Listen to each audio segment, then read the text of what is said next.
Cole Harrison hauled back on the reins so hard, his horse screamed and reared hooves clawing the burning air. He'd already ridden past.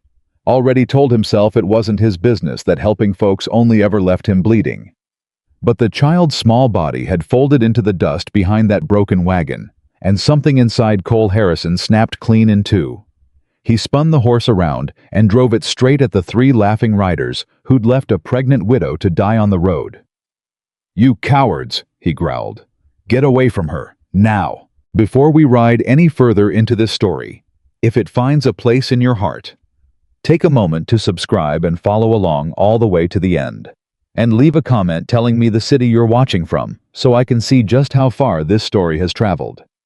Now let's go back to that broken road in the Arizona Territory, in the burning summer of 1879. The three riders reined up when they heard Cole coming. The one in the middle, a heavy-set man with a sunburned neck and a bottle half hid in his coat, twisted in the saddle, and grinned like the whole thing was a joke told at somebody else's expense. "Well, look here," he said. "Another fool wants to play preacher over a stranded woman. I said get away from her." Cole's voice didn't rise. That was the thing about Cole. When most men got angry, they got loud. When Cole got angry, he got quiet, and quiet from Cole Harrison was a sound that had made harder men than these back off a step. "You rode past a pregnant woman and her babies in this heat. You laughed while you did it. Now you're gonna ride on, and you're gonna do it fast." "Or what?" the second rider said. He was younger, thinner, with a rifle laid across his lap that he made a point of touching. Cole looked at that rifle. Then he looked at the young man's face, real slow, the way a man reads a page he already knows how it ends. "Son," Cole said, "you don't want to find out. I promise you that." The child in the dust hadn't moved. Cole heard the mother make a sound behind him. A broken little gasp, and he heard her scramble across the ground toward the fallen boy. And every second those three men sat there was a second longer that child lay in the sun. "I'll count it once," Cole said. 1. The heavy-set man's grin slipped. There is a moment out on the open road where three men decide whether they're brave or whether they're just loud. These three had been loud all their lives. They looked at Cole, at the set of his shoulders, at the way his hand rested easy near his hip without ever quite touching iron, and they made the choice most loud men make. "Ain't worth it," the heavy-set one muttered. "Woman's half dead anyhow. Whole family's buzzard food by nightfall."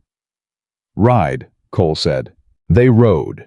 They spat and they cursed, and one of them called back something ugly over his shoulder, but they rode, and Cole didn't watch them go. He was already off his horse and down on his knees in the dirt beside the boy. "Ma'am." He didn't look up at her. His hands were already moving, turning the child gentle, feeling the small throat for a pulse. "Ma'am, look at me. Is he yours?" "He's yes. Thomas. That's Thomas." Her voice came apart on the name. "He wouldn't drink. I told him to save the water for Lily, and he wouldn't take it for himself. He's just a boy. He's breathing." Cole said it flat and hard, the way you say a thing you need somebody to hold on to. "You hear me? He's breathing. He fainted, that's all. Heat took him down, but it didn't take him. Where's your water?" "Gone." The word was barely a whisper. 2 days gone. Cole was already reaching back for the canteen on his saddle. He got it, uncapped it, and slid one hand under the boy's neck. "Thomas." He tapped the child's cheek, not soft. "Thomas, you gotta wake up now. Come on, boy. I got water. Real water, cold from the creek this morning. But you gotta open your eyes and take it." The boy's lashes fluttered. "There you are," Cole breathed. "There you are. Slow now. Little sips. You drink it too fast, you'll bring it right back up." He tipped the canteen, and the boy drank, coughed, drank again, and Cole held him the whole while with a steadiness that didn't match a single thing about the way his own chest was hammering. Because Cole Harrison had held a small body in his arms before. He had held a boy about this size 4 years back, and that boy had not woken up.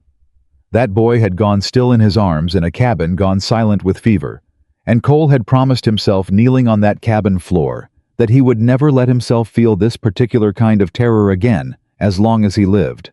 And here it was, right here in the road, come back for him. "Ma'am, I need you to see to your daughter," Cole said, because he needed something for the mother to do with her hands, and because the little girl standing by the wagon wheel had gone a color that Cole didn't like. "Get her in the shade of the wagon. Sit her down. Can you do that?" Yes, yes." The woman moved. It seemed to cost her something enormous to look away from her son, but she did it, and she gathered the little girl in against the wagon. Cole got Thomas sitting up. The boy's eyes were clearer now, dark and enormous in a face gone gray with heat and fear. "You feel that?" Cole asked him. "That's the ground under you. You ain't going anywhere. Wiggle your toes for me." The boy wiggled his toes. "Good man."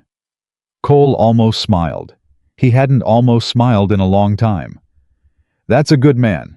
Now you're gonna sit here in this little bit of shade, and you're gonna sip this water, and you're gonna watch me while I look at your sister. Can you do that job? It's an important job. Somebody's got to keep an eye on me." Thomas nodded, solemn as a judge. Cole crossed to the wagon on his knees, not standing, keeping himself down at the children's height. He'd learned that too a long time ago. Frightened children didn't want a tall man standing over them. They wanted somebody down where they were. "Now who's this?" he said.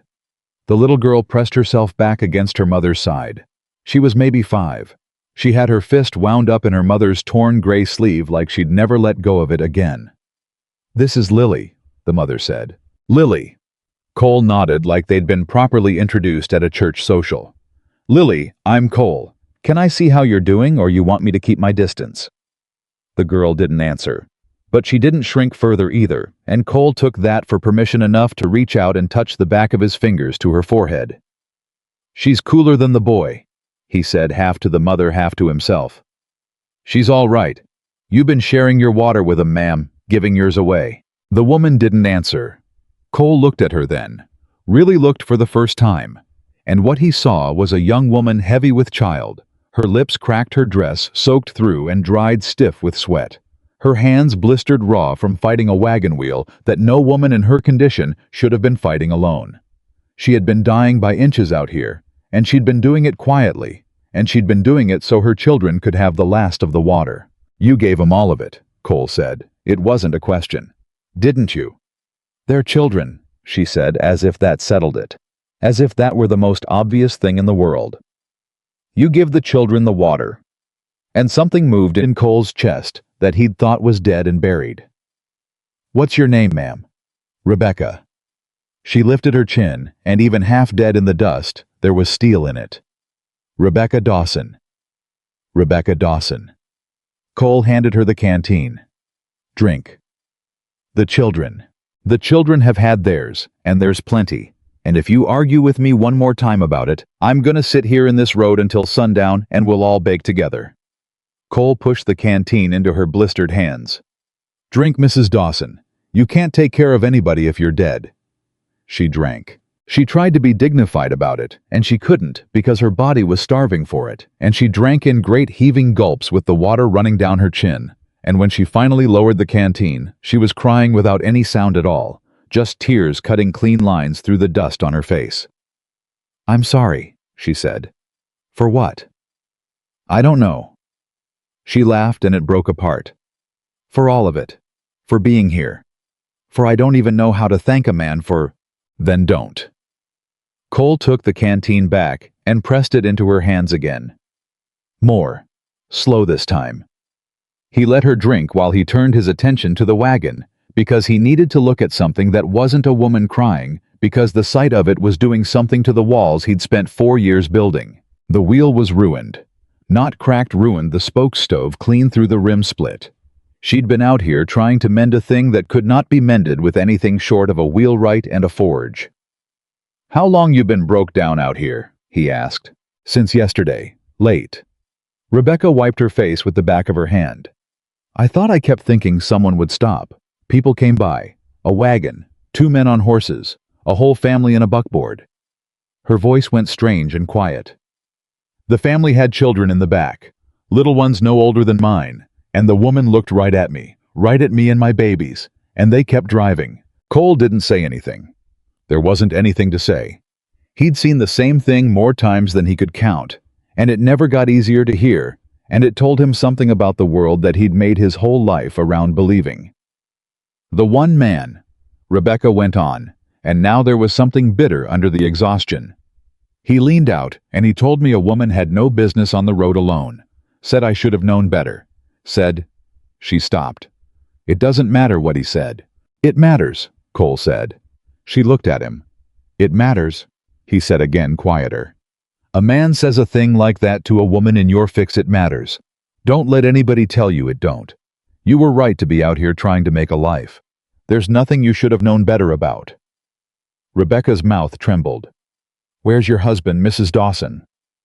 The question landed in the space between them like a stone in a still pond. Dead, she said.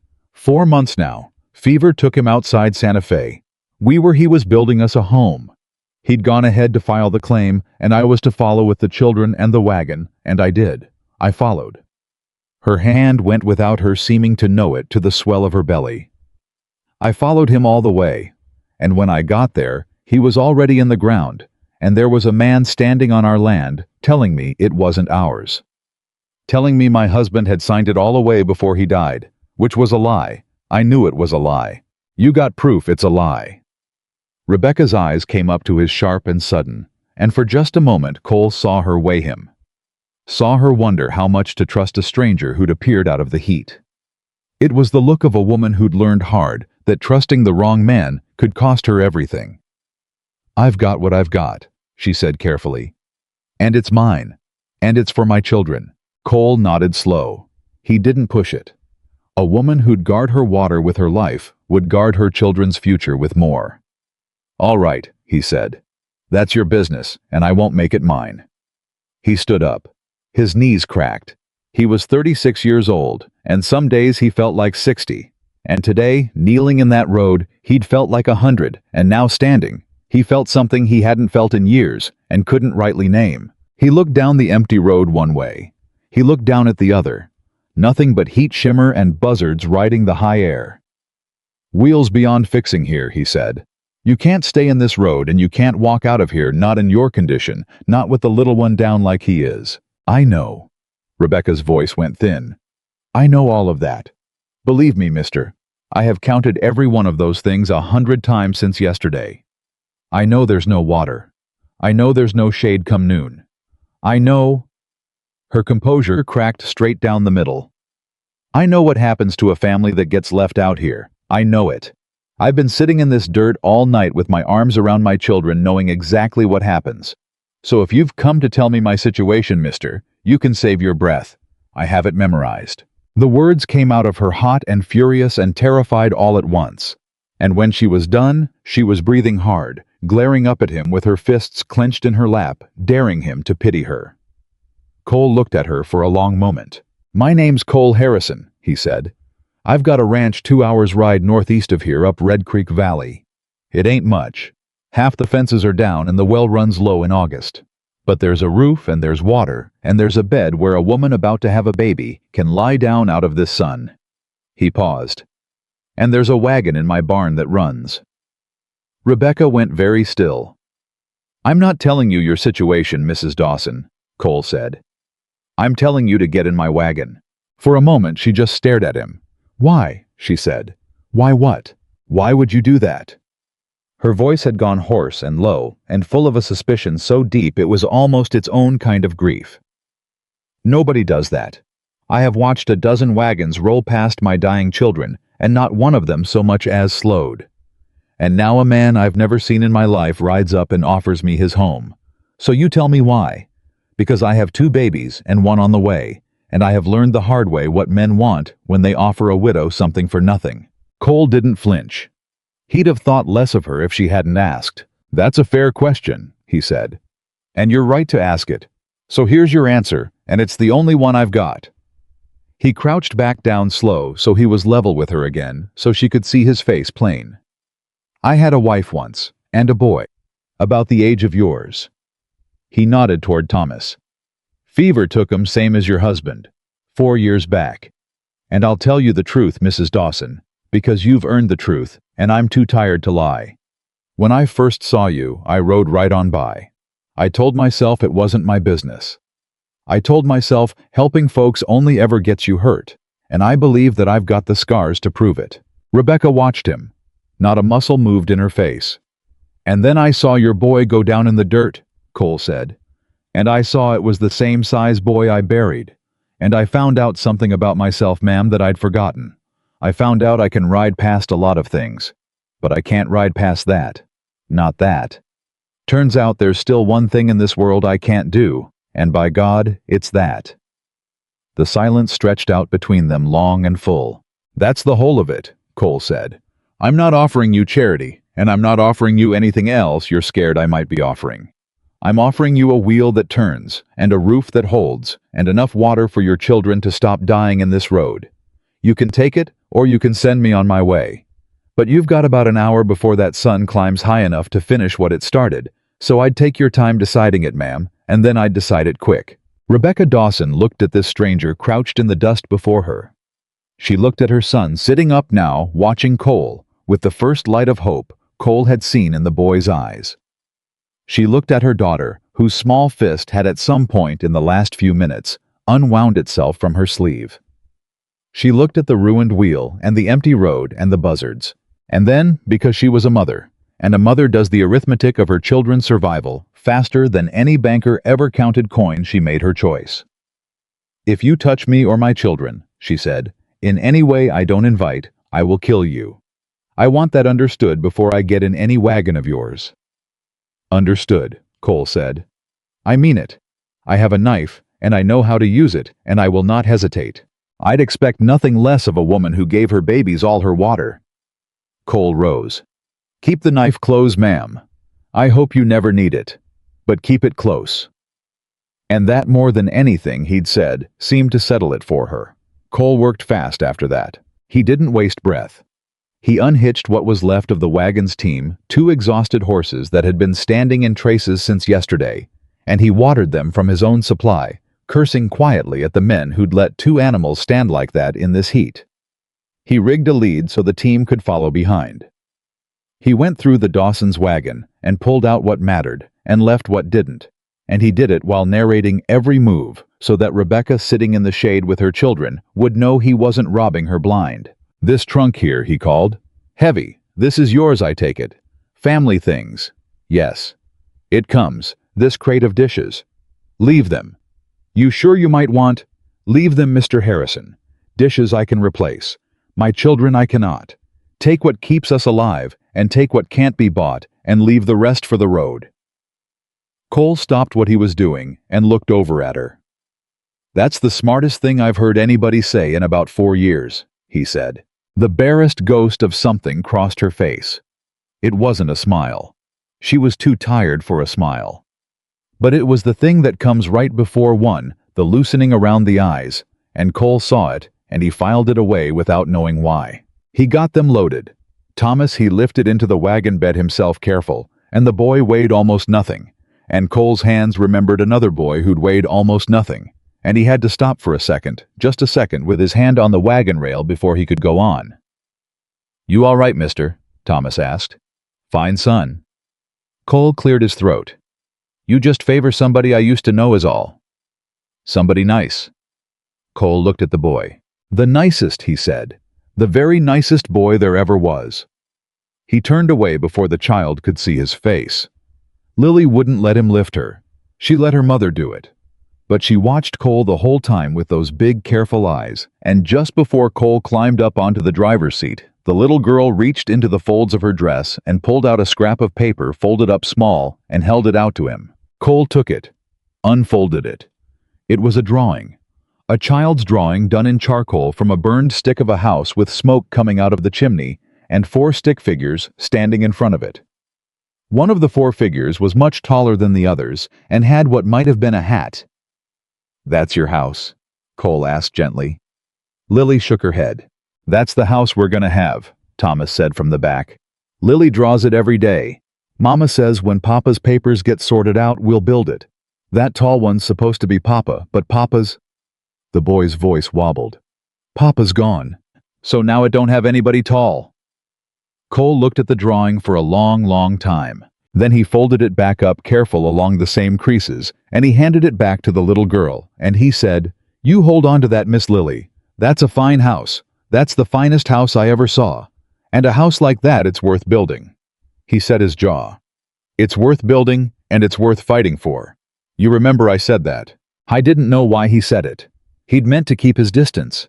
He'd meant to give them a wheel and a roof for a night, and send them on down the road and out of his life before they could get their hooks in him, because he knew. He knew from the marrow of his bones that letting people in was how a man got destroyed, and he'd been destroyed once and had barely lived through it. But he'd said it anyway. It's worth fighting for. And some part of Cole Harrison, some old buried part. He'd been sure the fever had killed, along with everything else sat up and took notice of that.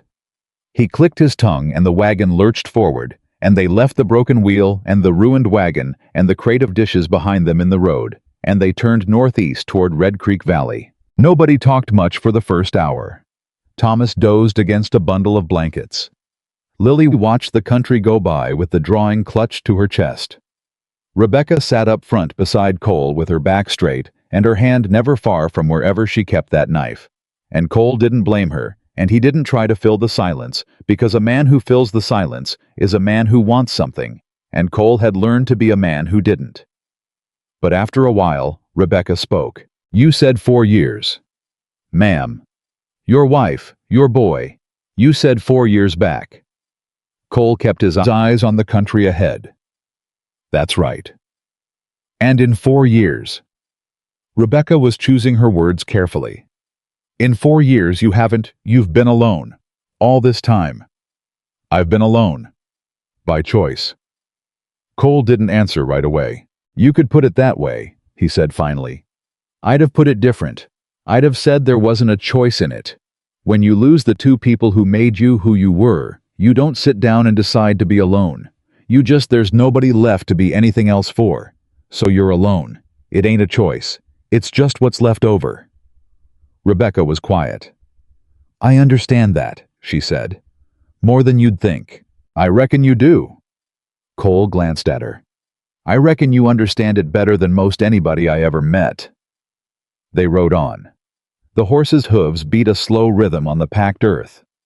Behind them, Thomas snored a small, ragged sound, and Rebecca turned to check him, and turned back, and let out a long breath. He almost died today, she said, and her voice was steady, but Cole could hear what it cost to keep it that way. My son almost died in the road while I sat there, and couldn't do anything but hold him. Do you know what that's like, Mr. Harrison? To hold your child, and know there's nothing left in you to save him. To have given him everything, the water, the food, the shade, and it wasn't enough, and to just sit there, holding him, waiting. Yes, Cole said, I know exactly what that's like. And Rebecca stopped, because of course he did. She'd forgotten for a moment in her own fear who she was talking to. I'm sorry, she said. That was of course you do. I'm sorry. Don't be. Cole shifted the reins. You want to know the truth, Mrs. Dawson? In 4 years, you're the first person who said it out loud to me. What it's like. Everybody else, they get that look, and they say they're sorry for my loss, and they change the subject fast as they can. Like grief is something you might catch off a man if you stand too close. You're the first person who just said the true thing. Said what it's like. He was quiet a moment. It's a relief is what it is, to hear somebody say the true thing. Rebecca looked at him, then really looked the way he'd looked at her back in the road. They didn't just leave me because I was a woman alone, she said low. The ones who drove past. They left me because I was trouble and grief and a hard thing to look at. People don't want to look at a widow and her hungry children. It reminds them the same thing could come for them. So they look away and they drive on, and they tell themselves a story about how I should have known better, because that story lets them believe it could never happen to their family. Her jaw tightened. I've thought about it a great deal sitting in that road. I had time to think. That's about the size of it, Cole said quietly. That's about the size of the whole world right there. But you stopped. I stopped. So what does that make you, Mr. Harrison? If everyone who drove past is the whole world, what does that make the one man who turned his horse around? Cole didn't have an answer for that. He didn't think he was anything. He'd stopped because he couldn't not stop, and that wasn't nobility, that was just a wound that hadn't healed right. He almost said so, but before he could. Thomas woke up in the back and said, "Mr. Cole, is there really water where we're going?" "There's really water, son. And I can drink as much as I want." Cole's hands tightened on the reins. "You can drink as much as you want," he said. "You can drink till you slosh when you walk. Nobody at my place ever goes thirsty, not while I've got breath. That's a promise, and I don't make promises I don't keep." "Mama," Thomas said with the wide-eyed wonder of a child who had just been told the most extraordinary thing in the world. "He says I can drink as much as I want."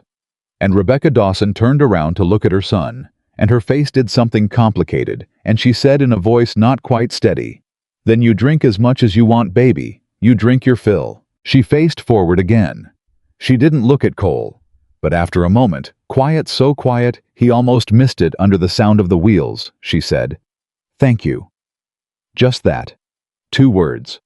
From a proud woman who'd sworn she didn't need charity, who'd threatened to knife him.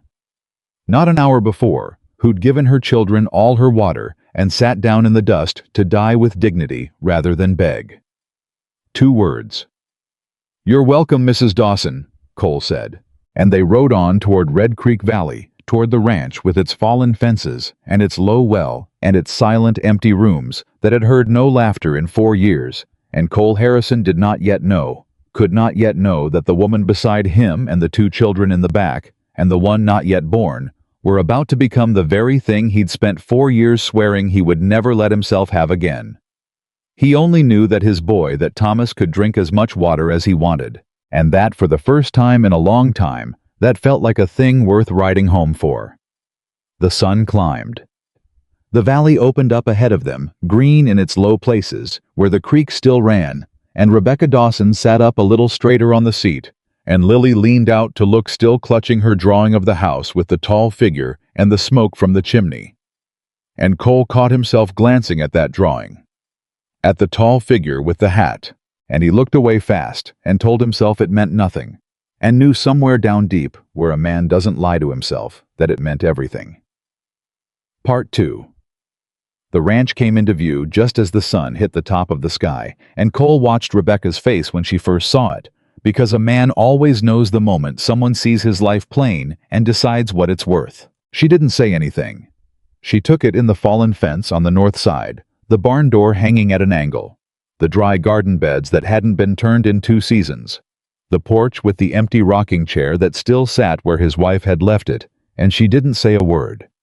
She just nodded once, the way a person nods at the truth, when the truth isn't what they hoped for, but it's still the truth, and Cole respected that more than he could say.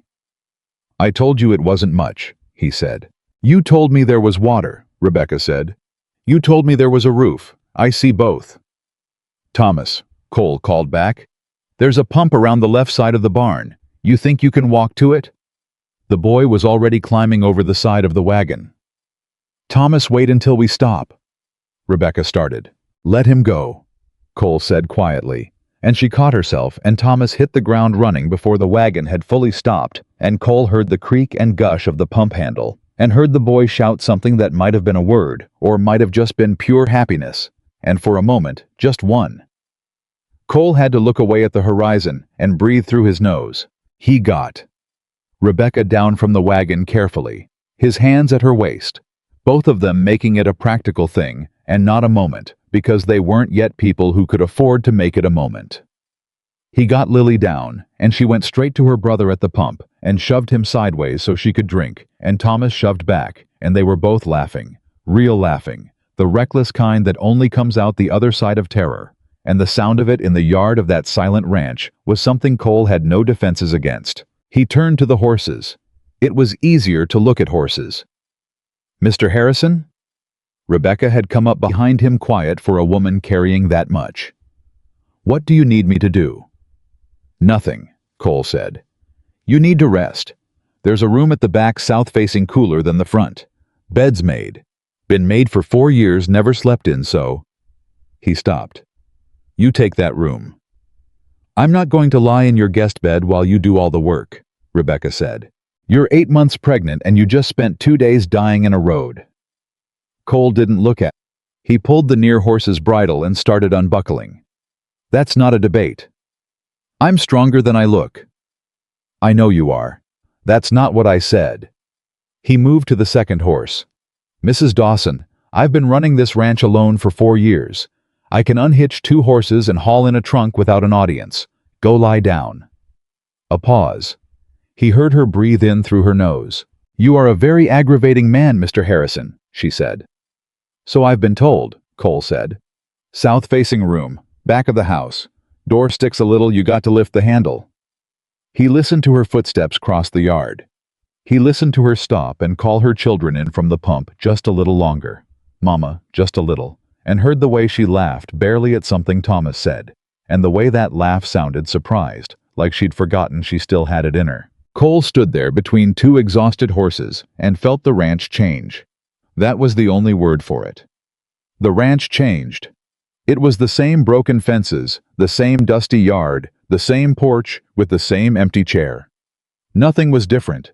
And yet, the whole place felt different, the way a room feels different when somebody lights a lamp after dark. Not just brighter, but different in its entire nature, because a room with light is not the same kind of thing as a room without. He told himself to stop thinking like that. He watered the horses and put them in the barn, and he did not think like that again. Or he tried not to. He was still trying when Thomas appeared in the barn doorway half an hour later and said, "Can I help?" Cole looked at the boy. Thomas was 6, maybe 7, with his mother's dark eyes and the wiry build of a child who'd been traveling hard, and he was looking at Cole with that same careful weighing look his mother had. Like trust was a thing. You counted out a little at a time, not a thing you gave away whole. You know anything about horses? Cole asked. Some, Thomas said. Papa let me brush ours. Cole held out the brush without another word. Thomas came in and went to work on the nearest animal with the seriousness of someone doing an important job, and Cole worked beside him, and for a while neither of them talked, just the sounds of the horses and the brushes and the swallows in the rafters. Mr. Cole, Thomas said. Cole, Cole said. Just Cole. Cole. The boy tried it out. Were you a cowboy? A real one.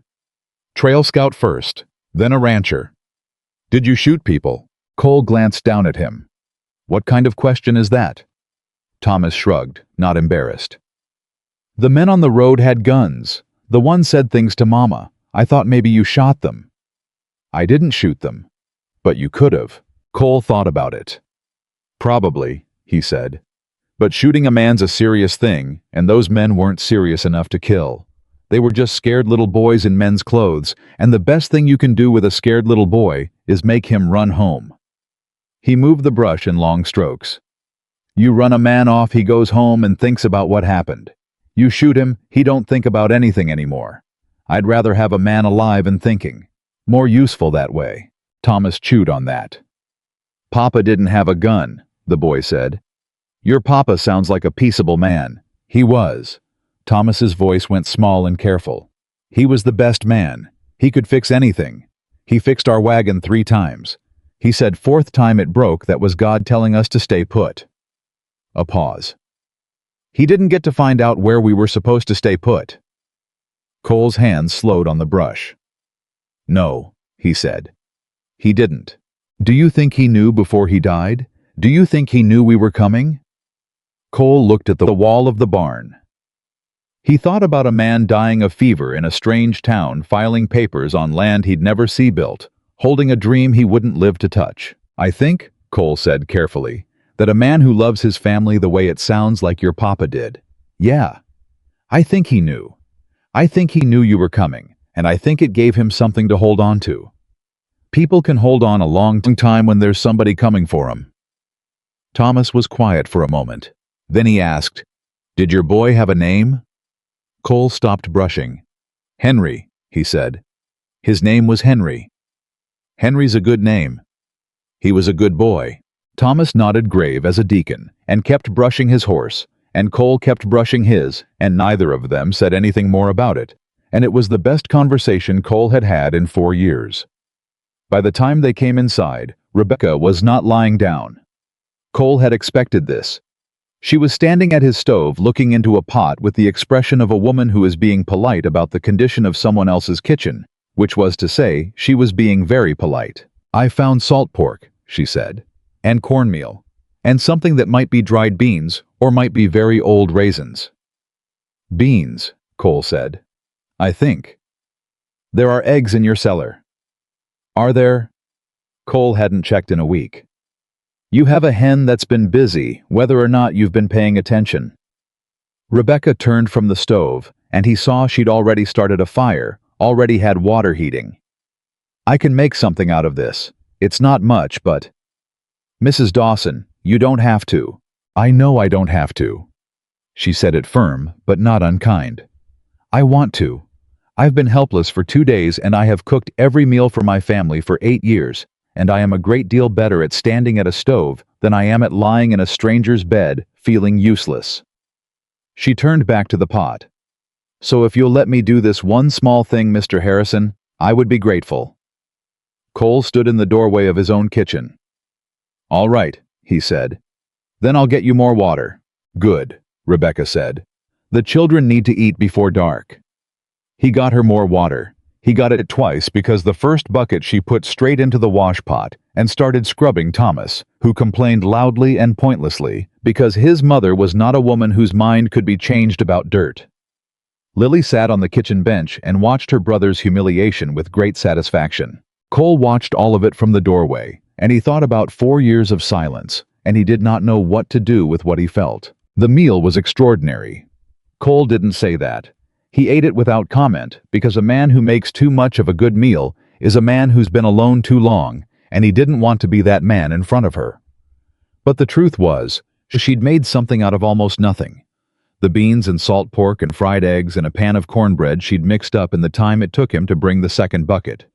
And it was the first meal someone else had cooked in this house in 4 years, and it tasted like it. Thomas ate until Rebecca cut him off. Lily ate with focused intensity, and then fell asleep sitting up at the table, her head drooping over her empty plate. Cole caught her before she went all the way over. It happened so fast, the girl slumping, and Cole's hand shooting out, and Lily landed against his arm without waking, and Rebecca looked up and saw it, and neither of them said anything about it, but something passed between them across that table that was quieter and more significant than any of the things they'd said aloud. Cole got up and carried Lily to the south-facing room. He came back and found Rebecca washing dishes. "That's my water," Cole said. "I can do that." "You carried my daughter," Rebecca said. "Sit down." He sat down. Thomas had moved to the corner with a piece of string he'd found somewhere and was doing something complicated with his fingers, some knot or game, his eyes heavy with sleep but refusing to close. Cole watched him. "He won't sleep till she does," Rebecca said without turning around. "He's done that since his father died. Doesn't sleep unless he can hear her breathing." Cole leaned his elbows on the table. "How old is he?" 7 in September. "He's a good boy, Mrs. Dawson. He worked right alongside me in the barn tonight, like he'd done it all his life." Rebecca was quiet for a moment. "He needed that," she said. "He hasn't had much chance to just be a boy doing boy things since James died. It's been all packing and moving and watching his mother worry." She set a plate in the drying rack. "He's been carrying too much for 7. Kids do that. When the grown-ups are struggling, the kids pick up the weight they think nobody else is carrying. Most of the time, the grown-ups don't even see it." Cole paused. "Your boy sees everything. He asked me tonight if your husband knew you were coming, before he died." Rebecca went still at the sink. "What did you tell him?" she asked. "I told him yes. I told him a man who loves his family holds on knowing they're coming." Cole looked at the table. "I hope that was the right thing to say." Rebecca didn't answer for a long moment. When she did, her voice was careful and controlled, and clearly costing her. "That was exactly the right thing," she said. "Thank you." Cole got Thomas to bed. 20 minutes later, the boy already half asleep on his feet. He led him to the other room, pulled off his boots, got him under the blanket, and the boy grabbed his wrist in the dark. "Cole," Thomas said, barely conscious. "You ain't gonna make us leave tomorrow, are you?" The words landed like a fist. "Go to sleep, son," Cole said, and he meant it, and he didn't answer the question, and it took him a long time after sitting on the porch in the dark to work out why he hadn't. He was still on the porch when Rebecca came out. He heard the door, heard her careful steps, heard her lower herself into the other chair. Not his wife's chair, the one on the other side with the slow care of a woman whose body had run out of patience for her ambitions. They sat in the dark. The creek made its sounds in the distance. An owl somewhere. The horses settling in the barn. "He asked me if I'm going to make you leave tomorrow," Cole said. "I heard him," Rebecca said. "The walls in there aren't thick." I didn't answer him. "I know." More silence. "The plan was always," Cole said, "repair the wagon, get you supplied, send you on to wherever it is you were headed." "Santa Fe," Rebecca said. "The land office. I have papers. My husband filed everything right and legal, and a man named Caleb Mercer has been sitting on our land for 3 months telling everyone James signed it over before he died, which James did not do." Her voice was hard and clear when she said the name, the hardness of someone who's been grinding a grievance to a fine edge for months. "I have the original filing. I have James's letters. I am going to walk into that land office, and I am going to prove what's mine." "Caleb Mercer," Cole said. "You know him." Cole knew the name the way you know the name of a bad season.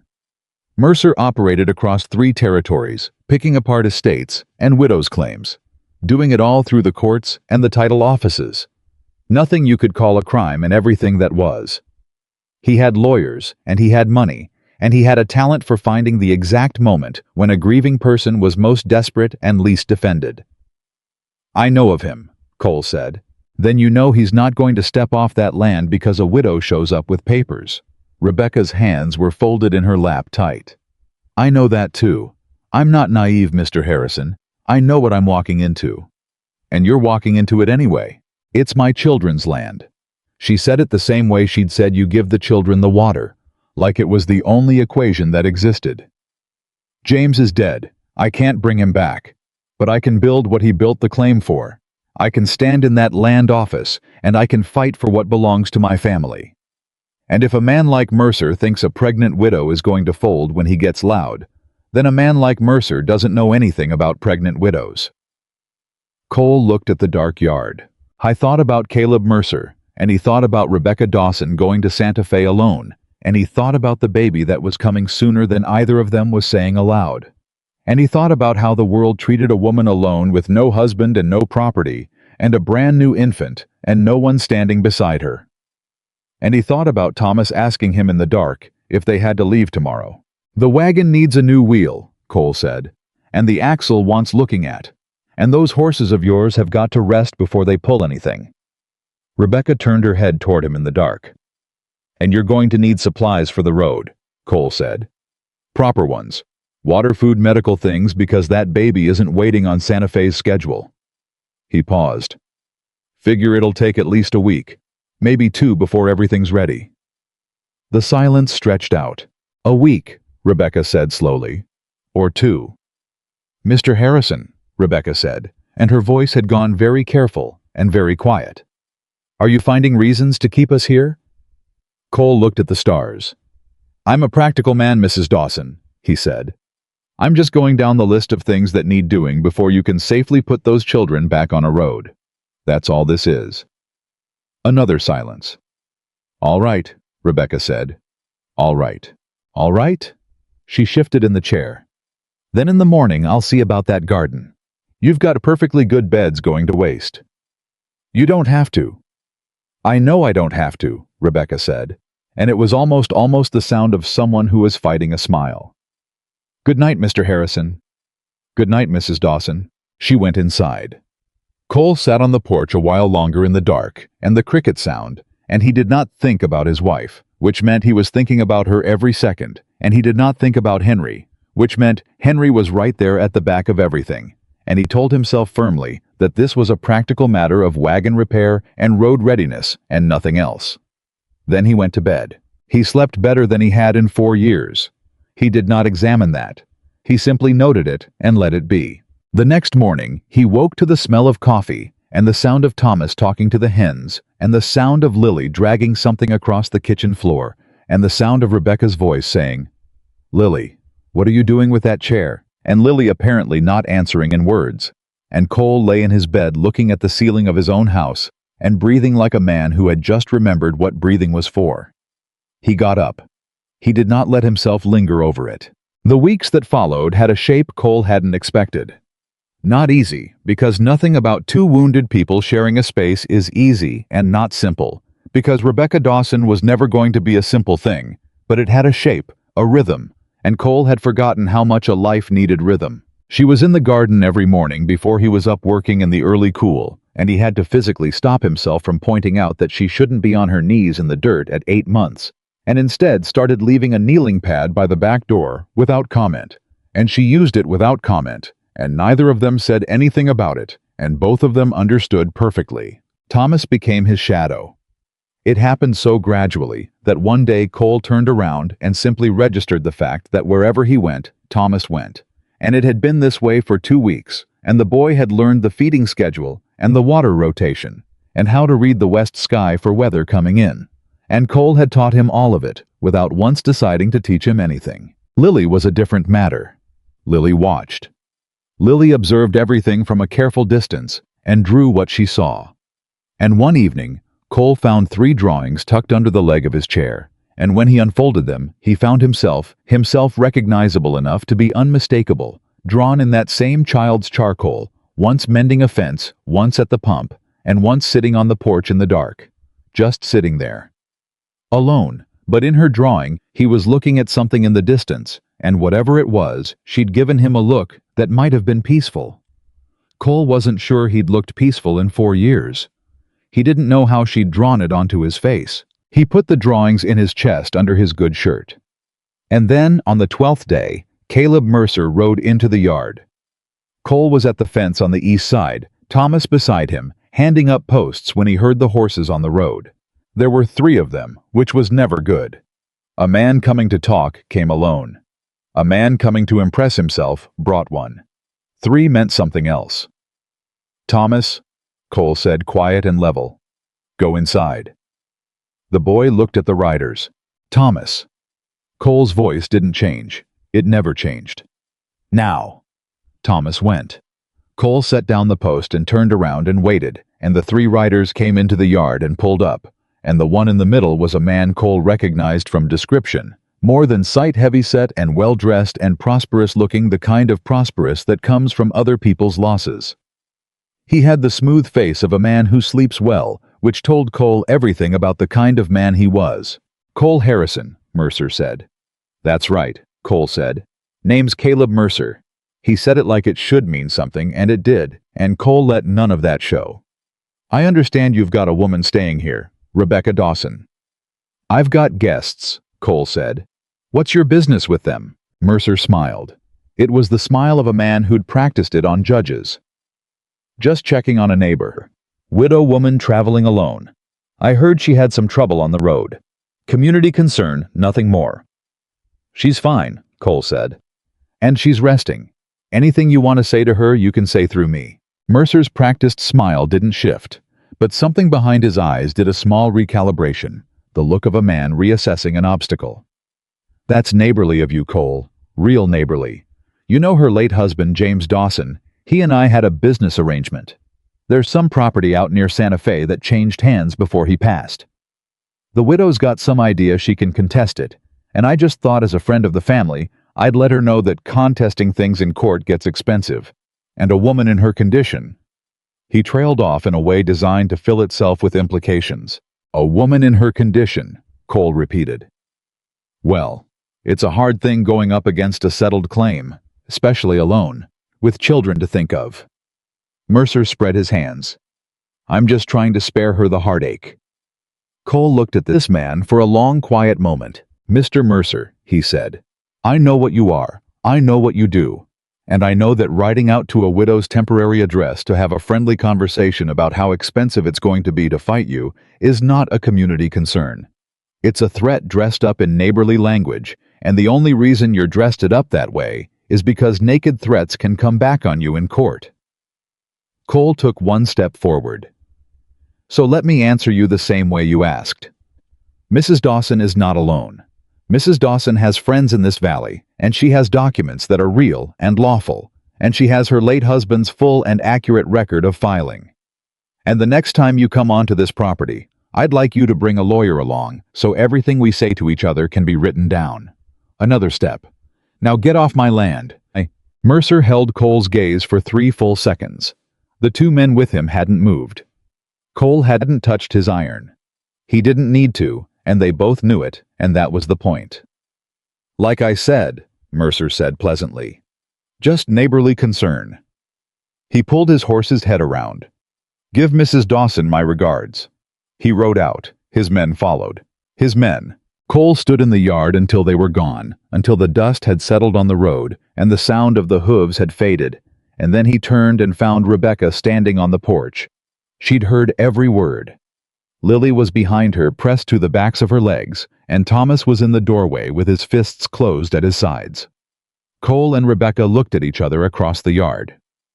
How long has he been watching the road? Cole asked. I don't know, Rebecca said. He had someone in Santa Fe watching the land office. I didn't realize he'd track us this far. She was holding herself very still, the stillness of a woman keeping fear from becoming visible, and Cole had seen that stillness before on the road, and he recognized it now for what it was: not calm, but courage. He's not coming back alone next time, Cole said. No, Rebecca agreed. He's not. Cole crossed the yard and came up to the porch steps and looked up at her. You got those papers somewhere safe. Sewed into the lining of my trunk, she said. James's idea. He said land was worth fighting for, and fighting men don't always play fair. Her chin came up. He was right. How was right? Cole held her gaze. Then we fight fair, and we fight smart, and we fight before he gets a chance to get organized. You're going to need a lawyer, a real one, and there's a man in Tucson who owes me from a long time back.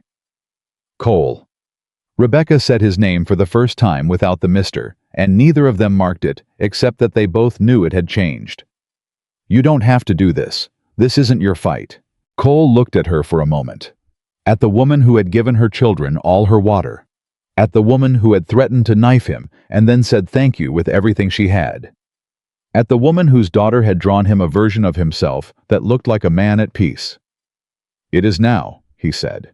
And behind him, Thomas let out a breath that sounded like relief, and beside her, Lily pressed her face against the back of Rebecca's hand, and somewhere in the barn, the horses moved and the ranch held all of it. All of this broken, stubborn, frightened, fierce collection of people in its dusty arms, and the empty chair on the porch sat empty still, but the porch itself was full. And in that fullness, Cole Harrison felt for the first time since the fever took everything from him. Not the absence of what was lost, but the presence of what was here. It was enough to scare him to death. It was enough to make him fight. Part 3. Cole rode out before sunrise. He didn't tell Rebecca where he was going. He left a note on the kitchen table that said, "Gone to Tucson, back in 3 days. Bolt the door at night," and he put his spare rifle on the hook by the back door, where she could reach it easy, and he rode out while the sky was still black and the ranch was still breathing the slow breath of sleep. He pushed hard.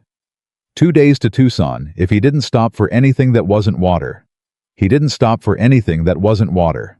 The man he was going to see was named Arthur Briggs, and Cole had pulled him out of a flooding creek outside of Flagstaff 6 years ago when Briggs's horse had thrown him and the water was coming up fast. Briggs had been a young lawyer then, just hung his shingle, and he'd told Cole that if he ever needed anything legal sorted out, anything at all, he just had to come find him. Cole had never gone. He'd had no reason to. He'd had no one whose business needed protecting. He had a reason now. He found Briggs in his office above the feed store on the main road, and Briggs stood up when Cole walked in and said, "Cole Harrison, I was starting to think you'd died." "Not yet," Cole said, and dropped Rebecca's documents on the desk. "Tell me what I've got." Briggs went through the papers slowly, the way a man reads something he knows is going to cost him sleep. Cole sat in the chair across the desk and watched Briggs's face, because a good lawyer's face tells you everything, if you know how to read it, and Cole did. He saw the moment Briggs found the original filing. He saw the moment Briggs found James Dawson's letters. 3 of them dated, and witness describing the land.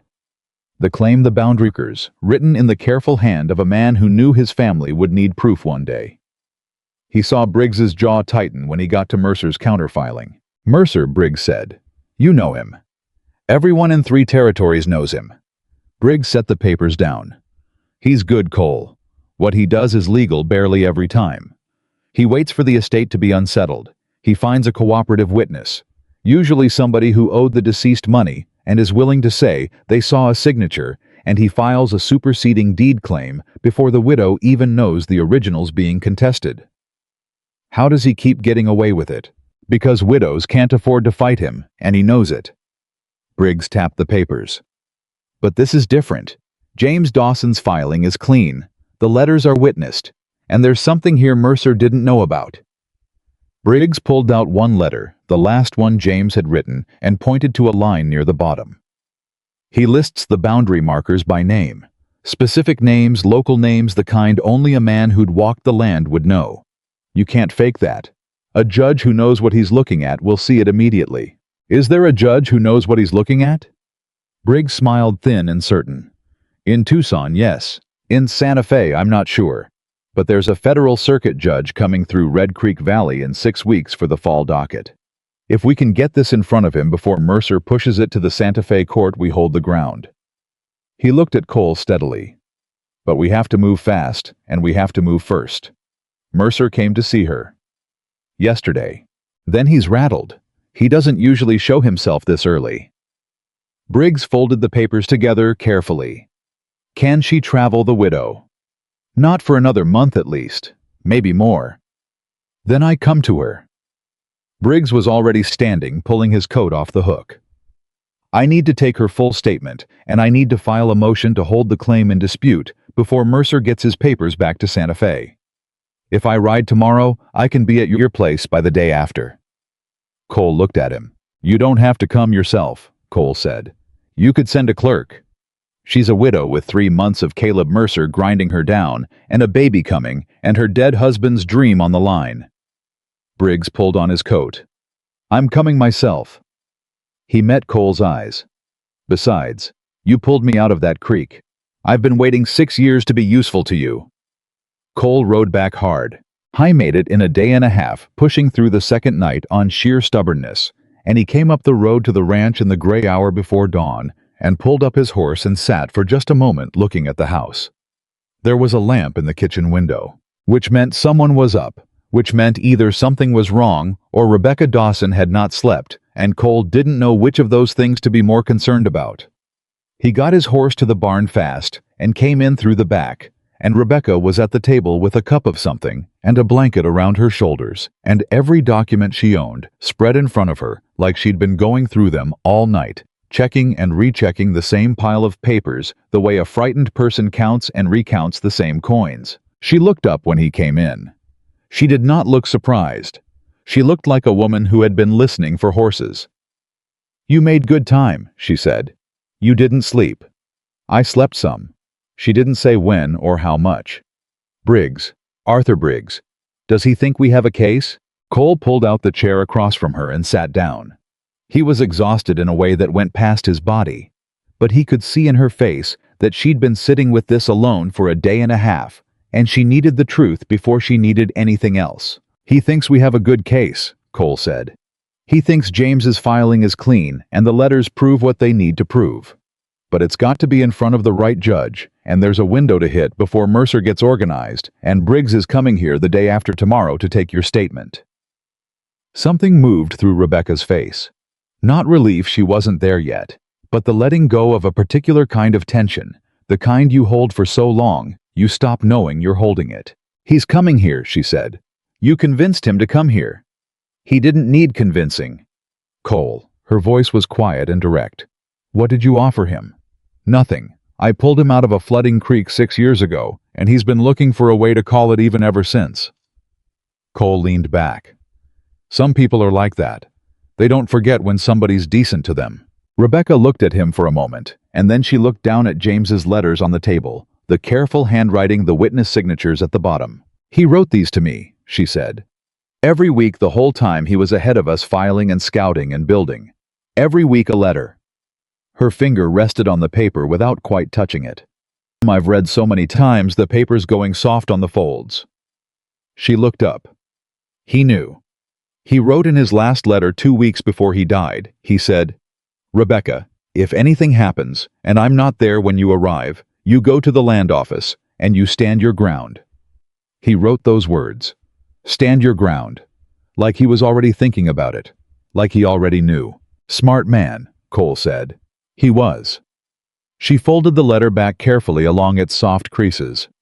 He was the kind of man who thought about every possible thing, so that the people he loved didn't have to be caught without a plan.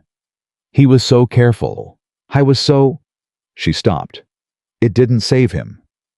No, Cole said. It didn't. Being careful doesn't save you, Rebecca said. And she wasn't talking to Cole anymore. She was talking to the thing she'd been sitting up with all night. Being good doesn't save you. Being a loving father and a faithful husband and a man who writes letters every week and files everything right and legal and proper, none of it saves you. The fever doesn't care how good you are. No, Cole said. It doesn't. How do you live with that? The question was bare and direct, and she asked it like someone who had been carrying it for 4 months and could not carry it one more night alone. Cole was quiet for a moment. You don't figure it out, he said. That's the thing nobody tells you. You don't get to the other side of it where it makes sense. You carry it. And at first it's so heavy you think it's going to break you flat. And then one day it's still heavy, but you've grown stronger than you knew you were going to get, and you can carry it and still stand up. And then one day... He stopped. One day, something happens that makes you understand that carrying it was the point. That the weight of losing somebody is just the love that didn't have anywhere else to go. And it's not comfort exactly, but it's true. And true helps more than comfort in my experience. Rebecca sat with that. Outside the sky was starting to lighten, not dawn yet, but the suggestion of it, the world beginning to remember. There was such a thing as morning. The love that didn't have anywhere else to go, she repeated. It's the only thing that made sense to me, Cole said.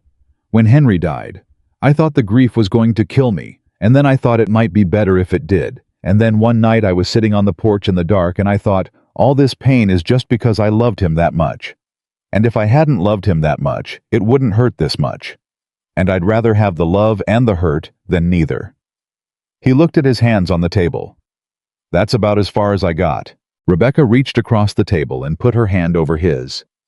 Just for a second. Just brief enough that they could both pretend it was a practical thing. James would have liked you, she said. Cole looked at the table. I'd have liked him, he said. Any man who tells his wife to stand her ground, I'd have liked him fine. Rebecca took her hand back and stood slowly with the great effort of a woman in the final weeks of carrying a life, and she went to the stove and put on more coffee, and Cole sat there and breathed, and neither of them said anything more, and the kitchen filled with the smell of coffee and the slowly growing light. And it was the most at home Cole had felt in his own house in 4 years. Which was exactly when they heard the horses. Not one or two, more. Coming fast and not from the road, but from the east pasture, which meant they'd come around wide, which meant they'd been watching, which meant this was not a social call. Cole was on his feet before the sound fully registered. Get the children, he said. Right now. Back room floor away from the window. Go. Cole. Go, Rebecca. She went. She went fast, and Cole heard her voice in the back room low and urgent, and he heard Thomas's startled voice, and then heard it go quiet as she said something he couldn't make out, and then he was at the front window in the dark, watching the yard. 4 riders. No 5. Coming into the yard like they owned it, spreading out as they came in the way men spread out when they've done this before and know how to cover the exits. One went to the barn. One went to the side of the house. Mercer himself came up the middle, and in the pre-dawn gray, he looked different from the smooth-faced man who'd ridden in yesterday with his neighborly smile. He looked like what he was. Cole picked up the spare rifle. He went to the door. He didn't open it. He stood to the side of it, back against the wall, and when Mercer called out, "Harrison, let's talk like reasonable men," Cole answered through the wood without showing himself. "You brought 5 men for a talk," Cole said. "That's not a talk, that's a statement." "What are you stating, Mercer?" "I'm stating that the woman in your house has property that belongs to me, and the longer this drags out, the worse it gets for everyone." Mercer's voice was easy, almost bored, the voice of a man making a business proposal. "I'm willing to offer her compensation. Real money, Harrison. Enough for a widow with children to start clean somewhere decent. All she does is withdraw the claim and sign over the filing. And if she says no..." A pause. "Then things get complicated," Mercer said. Cole heard the man at the side of the house move. He heard a boot on the porch board, and he was through the door before he'd finished deciding to go. The rifle coming up, and the man on the porch stepped back hard against the rail and nearly went over it. "Get off my porch," Cole said. He didn't shout. He was never louder when he was serious. "Every man of yours that's touching my property takes one step back right now, or we find out real fast how the morning goes." Mercer raised his hand, and his men pulled back, and the one on the porch stepped down, and there was a moment, a long, suspended moment in the pale gray light where all of it could have gone any direction. "Harrison." Mercer dropped the easy tone. "You don't want this. This isn't your fight. She is not your family. Walk away from this, and I'll leave you your land and your name, and there's no reason this has to touch you at all." "She's under my roof," Cole said. "Under my roof is where my protection starts, and it doesn't stop until they're clear of your reach. That's what it means to have somebody under your roof. I'd think a man of business would understand contracts." "You're making a mistake." "Might be," Cole said. "Wouldn't be the first one. But a man who brings 5 riders to threaten a pregnant widow in the dark is not in a position to lecture me on mistakes." Cole stepped down off the porch, and now he and Mercer were level in the yard, and Cole was aware of every man around him and where they were, and he was aware that 5-1 were not good odds, and that he needed to change those odds right now, or this was going to become something he couldn't walk back from. "My neighbors know you're here," Cole said. It was a gamble. It was the truth, because 3 days ago he'd ridden to the Halverson spread and the McCready place and told them about Mercer, told them what might be coming, and both men had said what Western men say when one of their own is threatened, which was short and definite. "And they know what you came for. And if I don't ride over to McCready's by noon today, he's coming to find out why." Something shifted in Mercer's face. "You're bluffing," he said. The sound of a rifle cocking came from the direction of the road, and then a second, and Mercer turned, and on the road at the edge of the yard stood Ed Halverson and his 2 grown sons, and 30 yards further back, Pete McCready on horseback with his ranch hand beside him. Cole had not told them to come this morning. He had told them what might happen, and they had come on their own in the dark before dawn, because that is what neighbors do in a place where a man's word is the only law that reliably shows up. Mercer looked at the road. He looked at Cole. He did the arithmetic. "This isn't finished," Mercer said. "I know it isn't," Cole said. "Bring a lawyer next time. I'll have one ready." Mercer wheeled his horse. His men followed. Cole stood in the yard until they were gone, and then he let out one long, slow breath, and Ed Halverson came forward and clapped him on the shoulder without a word, because out here the words were rarely the important part, and Cole gripped his arm back, and that was the whole of what needed saying. He went back inside. Rebecca was in the kitchen doorway. She had the knife in her hand, the one she'd told him about on the road, and she hadn't been in the back room on the floor. She'd been right there 10 feet from the door, and if anyone had come through it, they would have found out exactly how serious she was about that knife. Cole looked at the knife. He looked at her. "I told you to stay in the back," he said. "I don't take orders well," Rebecca said. Her voice was steady, and her hand was steady, and she was shaking all over, but she was steady.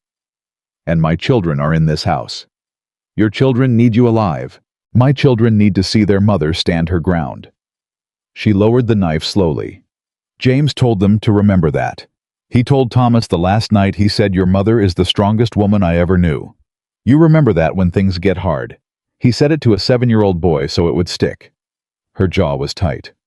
"I will not hide in the back room while someone threatens what my husband died building. I will not." Cole stood in his kitchen looking at this woman, and he thought about all the things he'd told himself over the past 2 weeks, about practical matters and wagon wheels and things that weren't his business, and he understood standing there that those were the things a man tells himself when the true thing is too big to say straight. "The lawyer's coming day after tomorrow," Cole said. "You tell him everything. Every letter, every witness, every marker, James named in those papers.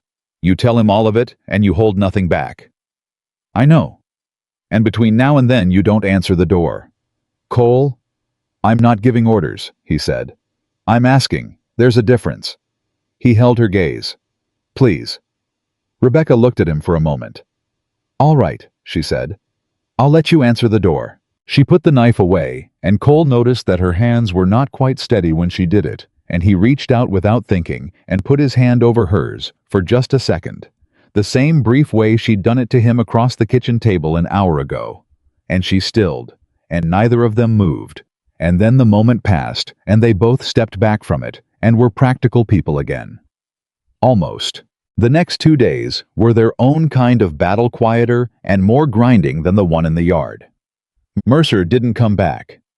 But word came in from town from the storekeeper's wife, who told Ed Halverson's wife, who told Cole, when he went in for supplies, that Mercer was asking questions. About Rebecca. About her children. About whether there was a father for the baby coming. About Cole and what his arrangement with the widow was. Cole came home and didn't say what he'd heard, and Rebecca saw it on his face immediately. Tell me, she said. It's nothing. Cole Harrison do not protect me from information I need. She was at the table sorting beans, and she didn't look up. Tell me, he told her. Rebecca sorted beans in silence for a moment. Then she said, he's trying to make the story about my character. If he can make the judge or the jury or the town think I'm a woman of loose morals, traveling alone with a man who isn't her husband, then whatever I say about the papers starts to look suspicious. That's about the size of it. It's a smart move, she said. Not angry, just clear-eyed about it the way she was clear-eyed about most things. He's not fighting the documents yet because he knows they're solid. So he's fighting me. Fighting how I look. She set down a handful of beans. What do you think we should do? Cole hadn't expected her to ask. He'd been so braced for her independence for the thing she did where she saw the problem and charged it directly that the asking caught him off guard. I think, Cole said, and chose his words carefully, that the simplest way to shut that story down is to make it untrue. Silence. Rebecca went very still. What I mean, Cole said, because he hadn't thought this all the way through before he said it, and now he was in it, is that a widow staying at a rancher's house is one kind of story.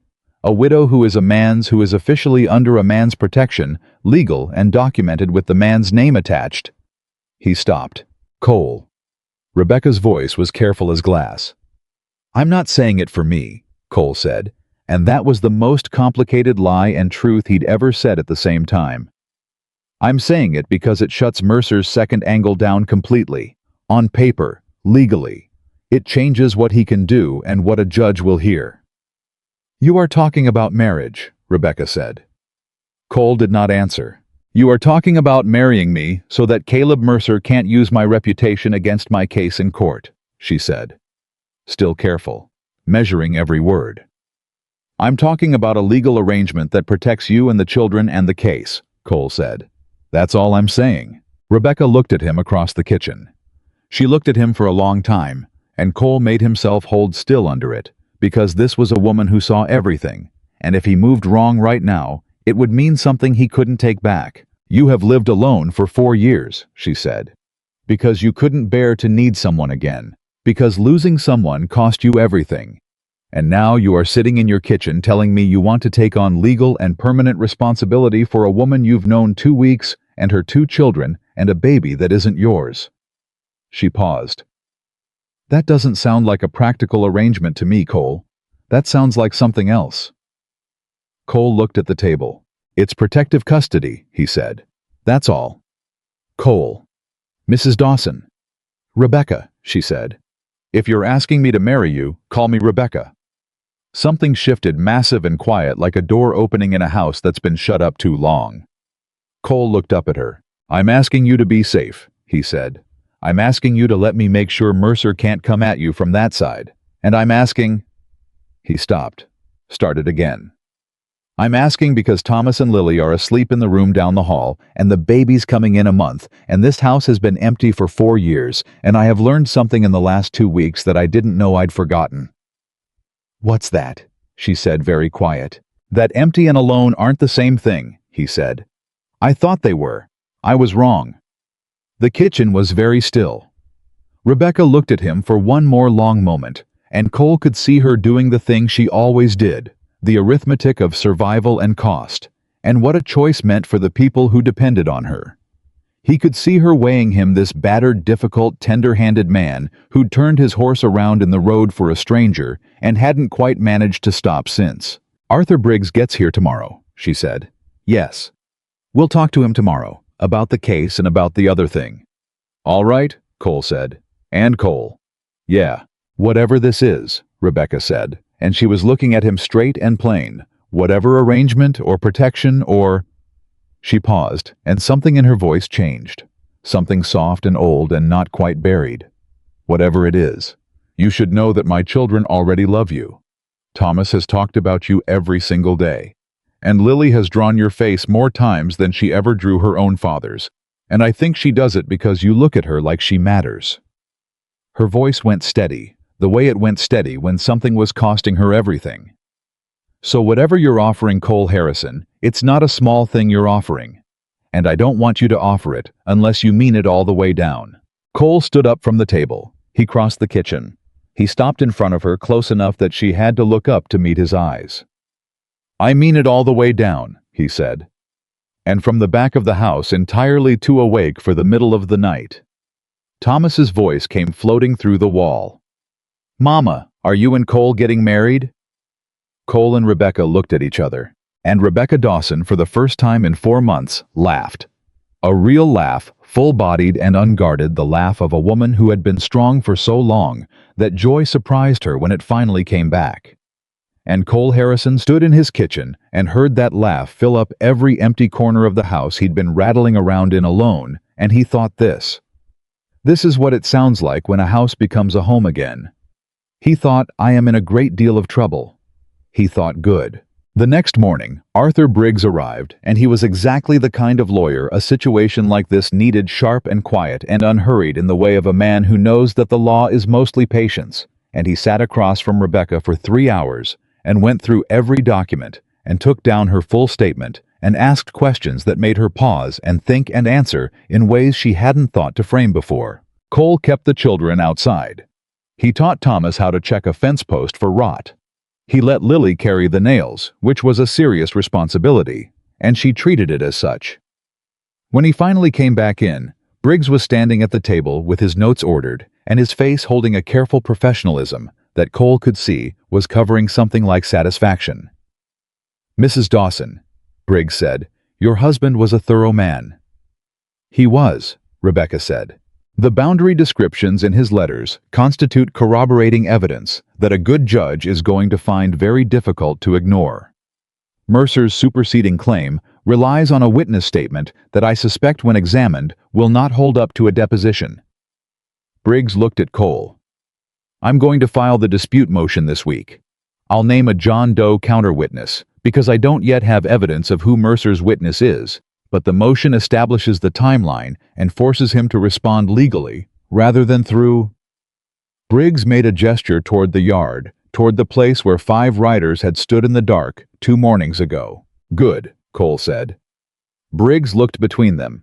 He was too professional to ask, and too perceptive not to notice something in the air of that kitchen, but he left it alone. He told Rebecca the next steps, and what to expect, and when to expect it, and he shook hands with Cole on the way out, and at the door he turned back and said, "The circuit judge comes through Red Creek Valley in 6 weeks. This will be ready for him." He nodded at Rebecca. "Stand your ground, Mrs. Dawson." Her eyes went bright for just a second. "That's what my husband told me," she said. "Smart man," Briggs said. And then he was gone, and Cole and Rebecca were standing in the kitchen, and the legal machinery was in motion, and Mercer knew it, and everything from here was going to move fast and harder than what had come before, and they both knew that too. What neither of them had said aloud, yet not quite not in the full light of day, was that they were going to face all of it together. Thomas came through the door with dirt on both hands and a broken fence post nail he'd apparently decided was a trophy. And he looked at his mother, and then he looked at Cole, and he said with the unnerving directness of a 7-year-old who has been listening through walls, "So are you?" Cole looked at Rebecca. Rebecca looked at Cole. "We're working on it," Cole said. Thomas nodded, like this was the most satisfactory answer he'd ever received, and went to wash his hands, and Lily appeared in the doorway behind him, holding the nail pouch still closed, and counted out every nail to Cole, one by one, to prove that none had been lost, and Cole accepted each one with full seriousness. And Rebecca watched this, and pressed her hand flat against her heart, like something inside it had shifted its weight. Like something that had been sitting crooked for 4 months had just very quietly found its place. Outside, the east wind came in off the valley, and the ranch that had been silent for 4 years held its people in the last of the summer afternoon, and 6 weeks was not very long, and Caleb Mercer was not finished, and there were harder things still coming down that road. But right now, in this moment, a man who had learned that empty and alone were not the same thing stood in a kitchen that smelled like coffee and dust, and the particular warmth of a house that has children in it. And he was not empty, and he was not alone, and he held 17 fence post nails in both hands like they were the most valuable things he'd ever been trusted with, which in all the ways that mattered, they were. Part 4. The wedding happened on a Tuesday. There was no ceremony to speak of, no flowers, no guests beyond Ed Halverson and his wife Martha, who stood as witnesses, and Pete McCready, who came because Ed told him to, and stayed because Martha made him. The traveling preacher who came through Red Creek Valley every 6 weeks happened to be 3 days early, which Rebecca said was providence, and Cole said was convenient, and Thomas said was perfect, and Lily drew a picture of it before it happened, and somehow got it almost exactly right. Cole wore his good shirt. Rebecca wore the blue dress she'd been saving at the bottom of the trunk for a reason she hadn't known yet. And when she came out of the back room in it, Martha Halverson put her hand over her mouth, and Ed looked at the ceiling, and Pete McCready found something extremely interesting to examine on the floorboards. Cole looked at her straight. "You look fine, Mrs. Dawson," he said. "Harrison," she corrected, and there was something in her voice that was not quite joking, not joking. "Not yet," he said. "In about 10 minutes," she said. And the preacher cleared his throat. It was a short service. The words were the old words, the ones that had been said 10,000 times in 1,000 different places.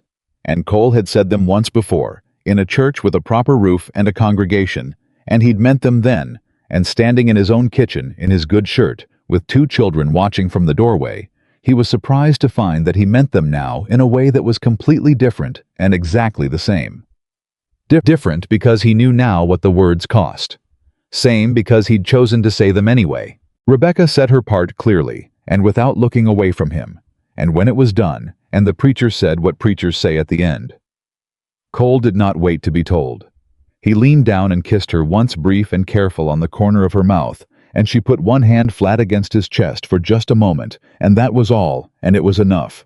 And Thomas made a sound of approval behind them, and Lily erupted into applause that was completely unsolicited and entirely correct. Martha Halverson had brought a cake. Where she'd gotten the ingredients on 3 days' notice, Cole would never know, but it was a real cake, and Thomas ate a piece and a half before anyone told him to slow down, and Lily ate hers with the systematic focus she brought to everything she considered important. And Pete McCready told an extremely long story about his own wedding that nobody asked for and everyone listened to, and for 2 hours, the kitchen that had been silent for 4 years was full of noise and cake, and Martha Halverson laughing, and Ed telling Cole quietly at the window that he'd done right, that the whole valley thought he'd done right, and Cole standing there with a cup of coffee, feeling the word husband settle back onto him like a coat he'd thought was lost. It fit differently than before. Before, it had been the easiest thing in the world. A thing he'd walked into at 28 without understanding what he was promising. Now he understood exactly what he was promising. Understood the weight and the risk and the specific way a man can be destroyed by love. And he was promising it anyway. And the difference between the first time and this time was the difference between a boy jumping into water because it looked cool, and a man who had nearly drowned once lowering himself in because someone he cared about was already out there. How was in the water? He was not sorry. After the guests went home, and the children were in bed, and the kitchen was clean, Cole and Rebecca sat at the table in the quiet, and it was the same quiet they'd shared before, but different now, changed at its edges, and neither of them named that. Briggs says the motion is filed, Rebecca said. He sent word yesterday. Mercer will know by now. He knew before the ink dried. He's got somebody in the clerk's office, I'd bet on it. Cole wrapped both hands around his cup. He's going to come back hard, not riders in the yard, through the court. Good, Rebecca said, and she meant it. That's the ground I want to fight him on.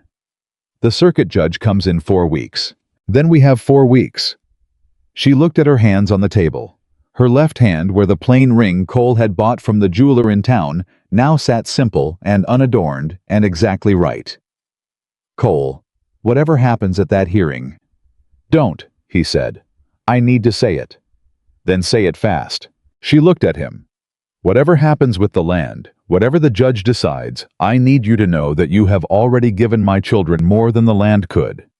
You gave Thomas someone to follow around and ask questions of, and you gave Lily someone who looks at her drawings like they matter, and you gave me... She stopped. You gave me back the ability to believe that a road can turn somewhere good. I had stopped believing that. I had been on that broken road for 4 months, and I had stopped believing the road turned anywhere except worse. Her voice was steady, and Cole could hear what it cost. So whatever comes next, you've already done the thing that mattered. Cole was quiet for a moment. The land matters too, he said. Don't let it not matter. James built that claim for your children. Let it matter. It matters, she said. I just wanted you to know the order of things. Cole reached across the table and put his hand over hers, over the plain ring, and left it there.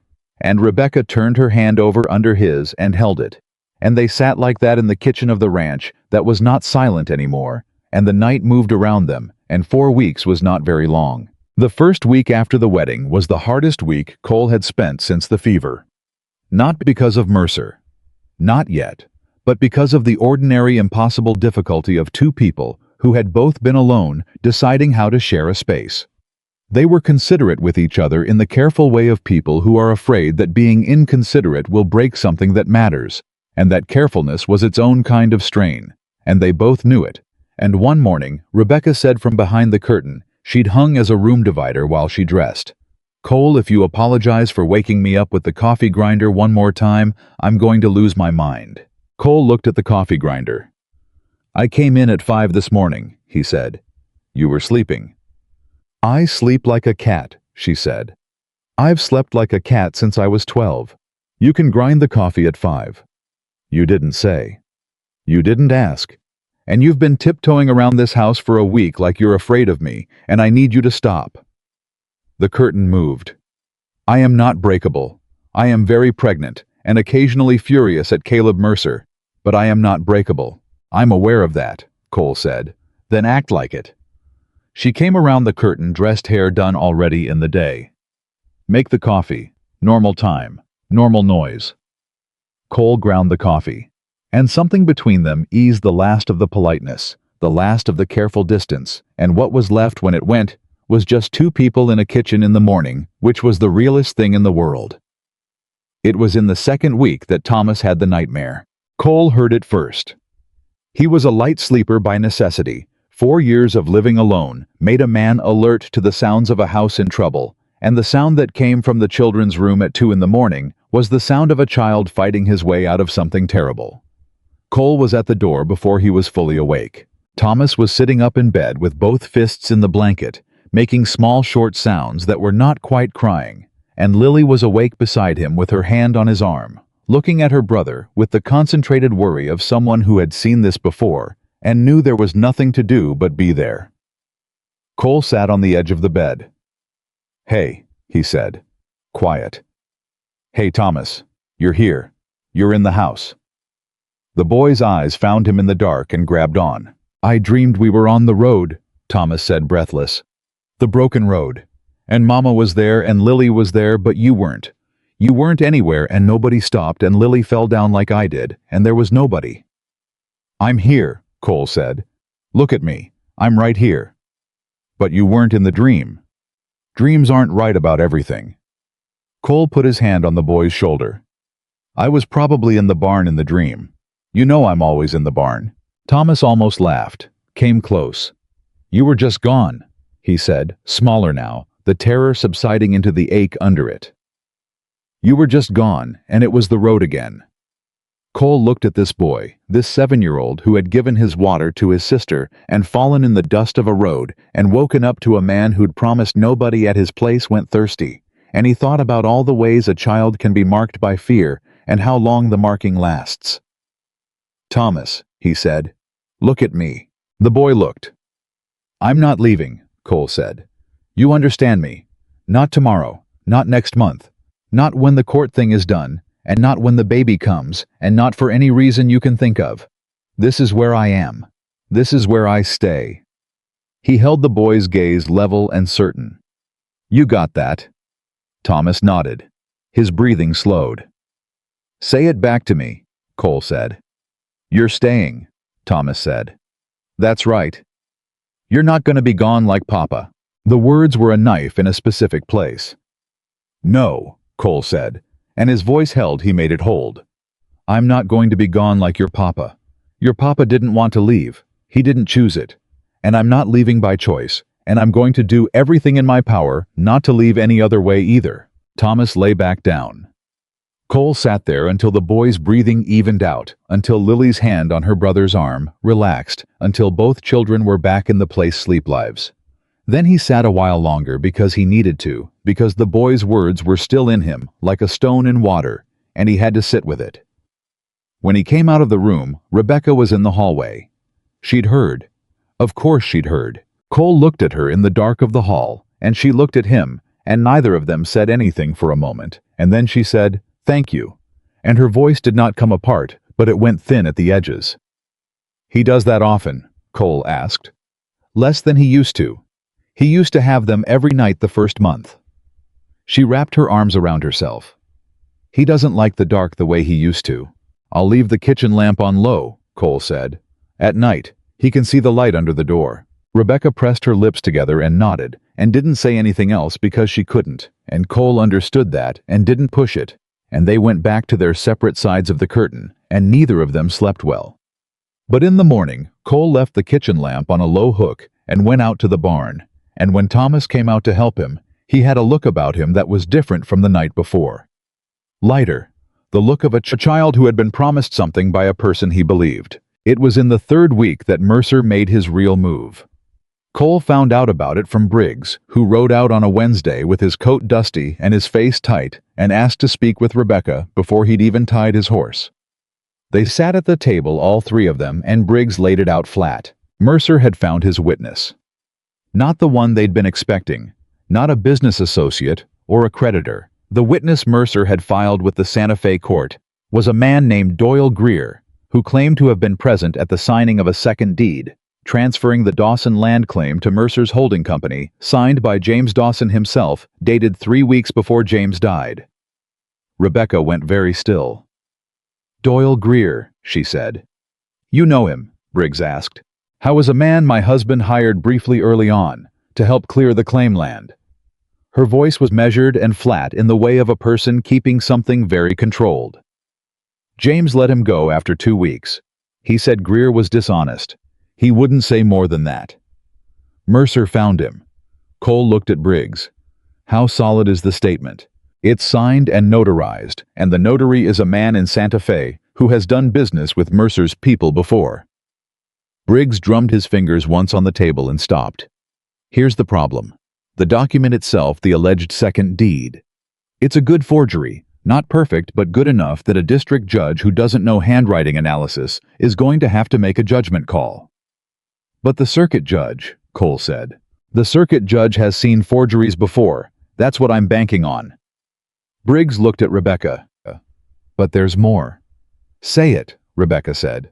"Greer claims that James Dawson told him in the week before he died that he was transferring the land because he didn't believe his wife would be capable of managing a frontier claim alone with children and one coming.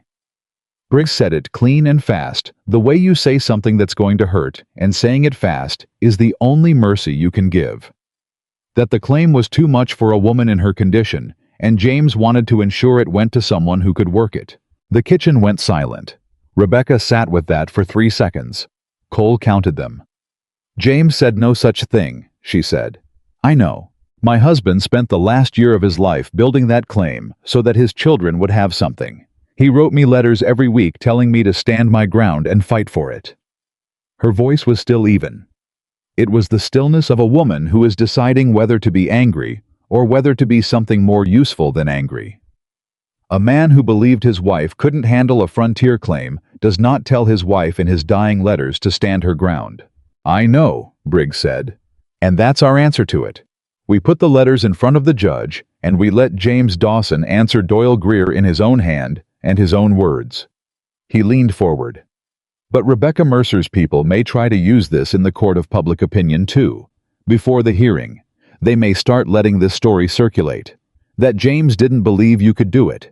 That you're here because some cowboy took pity on you. That this is a woman grasping at a claim her husband didn't intend her to have." Cole's jaw tightened.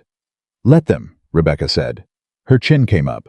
"Let them say all of it, and I'll walk into that courtroom with James's letters, and I'll stand up in front of that judge and anyone else who wants to listen, and I will tell them what my husband believed about me in his own words. I'll let James speak." She looked at Cole. "And I won't be walking in alone." Cole held her gaze. "No," he said. "You won't."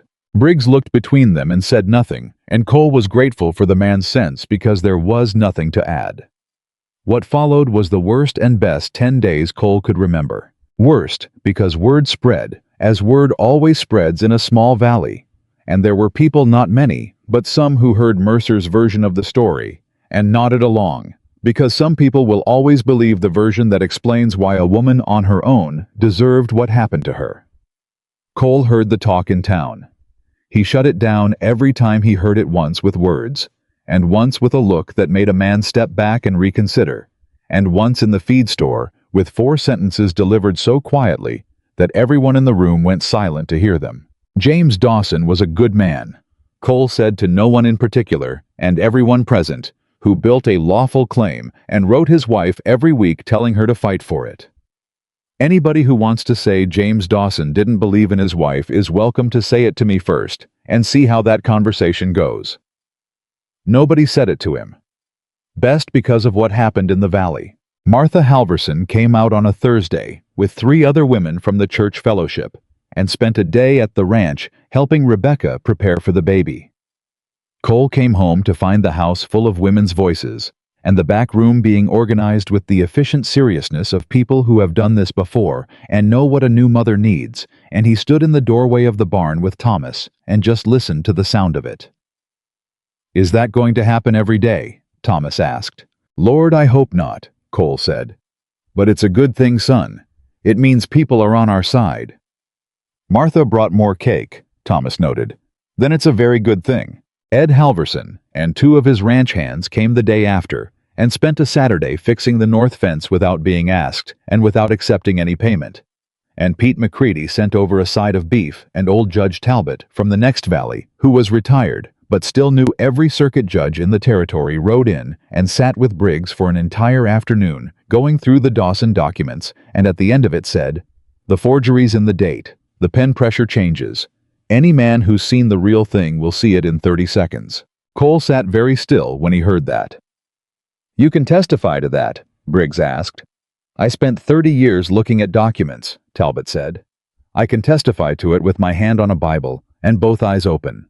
And just like that, without anyone planning it, the valley had built a case out of decency and neighbor feeling and the simple refusal of good people to let a bad man win. Cole didn't know how to hold that.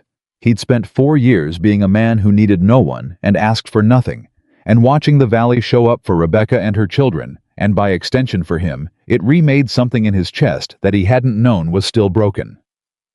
That same evening, sitting on the porch in the cool of the night, Rebecca said, "You're quiet." "I'm thinking." "About the case. About the people in this valley," Cole said. "I've been here 5 years, and I've kept to myself, and I've helped when I was needed, and asked for nothing, and I told myself that was the right way to live. Self-sufficient, no obligations, nobody to lose." He looked at the dark yard. "And in the last 3 weeks, the whole valley has turned up at my gate. Not because of me, because of you and those children. Because you needed people, and people saw it, and they came." "They came for you too," Rebecca said. "They came because of you." Cole. She said it firm. Ed Halverson told me, he said Cole Harrison has been out here alone for 4 years, and every time any of us needed something, he was there first, and stayed last, and never asked for a thing back. He said this is what that looks like when it comes back around. She paused. You've been building credit in this valley for years without knowing it. I just gave them a reason to spend it. Cole sat with that for a long time. I'd forgotten, he said finally. That it works like that you put things in and later they come back. That's not something you forget, Rebecca said. That's something you stop believing in. There's a difference. He looked at her. When did you get so clear-eyed about everything? He asked. When you have children to protect, she said. You cannot afford to be confused about the world. You have to see it straight so you can navigate it straight. She shifted, and he heard the small sound she made, that she was trying not to make the sound of a woman who was running out of comfort in her own body. Cole, I need to tell you something. What? I think it might be soon. He went very still. How soon? He said. I don't know. The baby's been different today. Lower.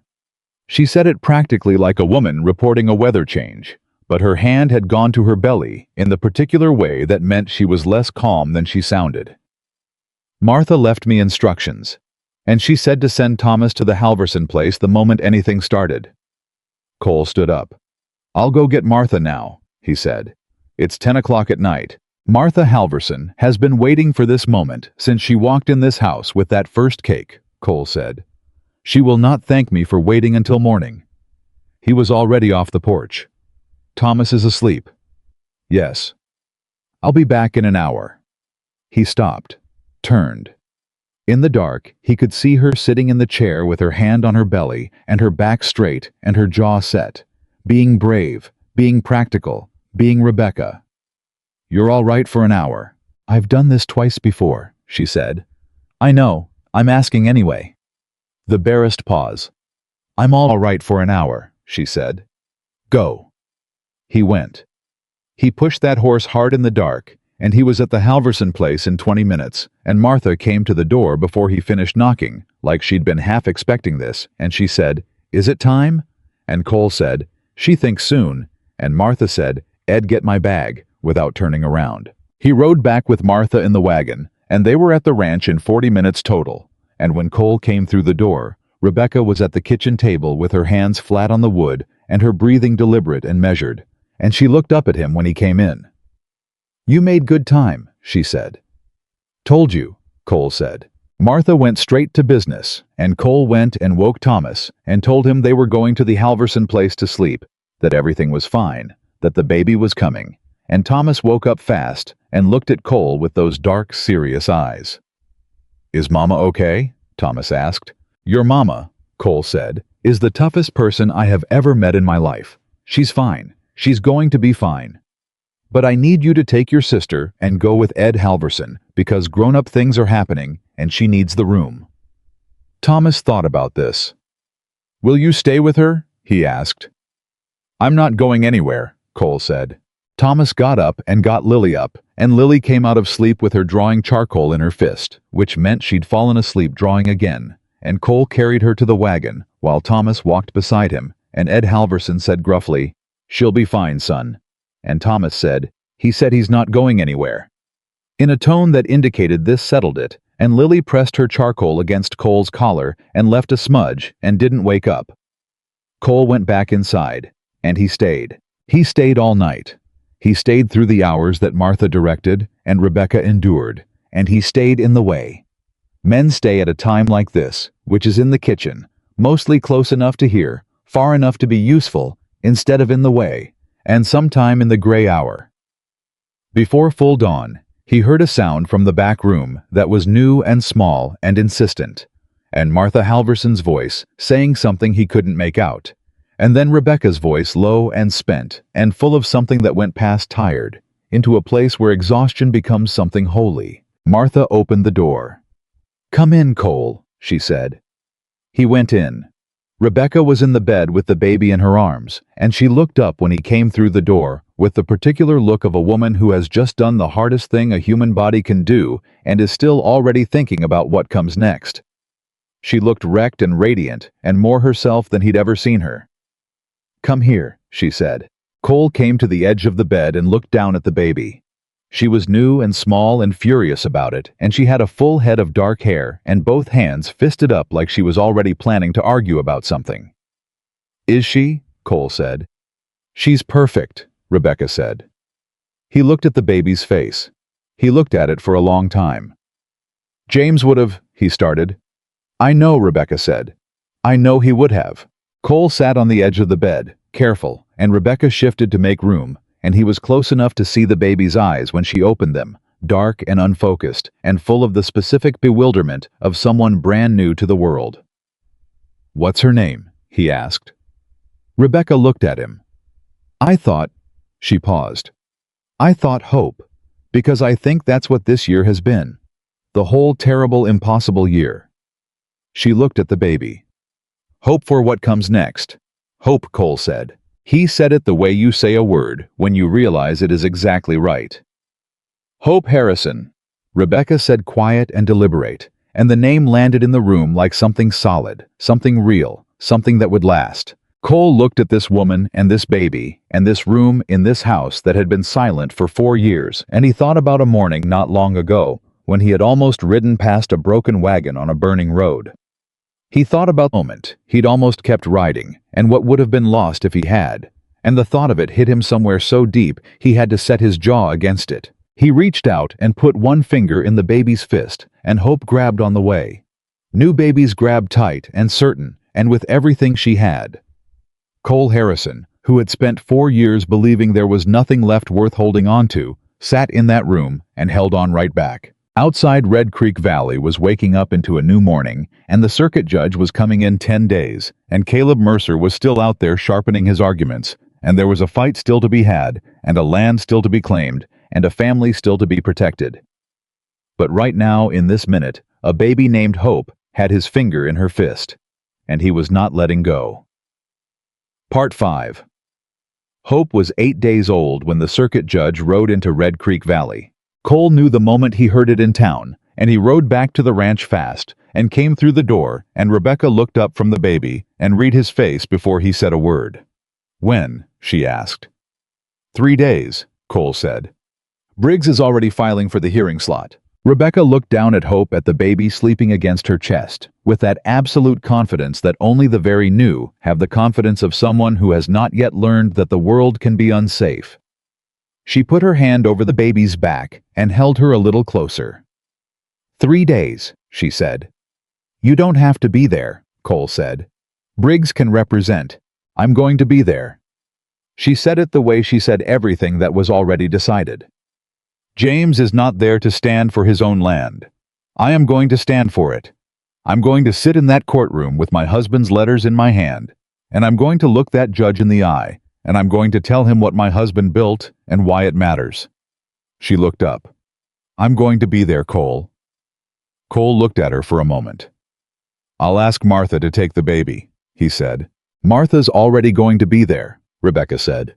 "She told me last week she wouldn't miss it for anything on earth." Cole almost smiled. "Then I'll ask Ed." "Ed's going to be there too." "Is the whole valley coming to this hearing?" Rebecca looked at him straight. "Yes," she said. "I believe they are." She was right. The morning of the hearing. Cole helped Rebecca into the wagon with Hope, bundled in her arms, and Thomas and Lily in the back, and when they pulled onto the main road into town, they found themselves joining a line of wagons and riders they hadn't expected. Ed and Martha Halverson, Pete McCready and his wife. 3 families from the south end of the valley Cole barely knew by name. The storekeeper, the blacksmith. Old Judge Talbot, retired and upright in his saddle riding like a man who has somewhere important to be. Thomas stood up in the wagon bed and counted them. "Cole," he said, "there's a lot of people." "Sit down, son," Cole said. "There's a lot of people," Thomas said again, not sitting down, still counting. Rebecca put her free hand on Cole's arm. Just for a second. Just the weight of it, the warmth of it through his sleeve.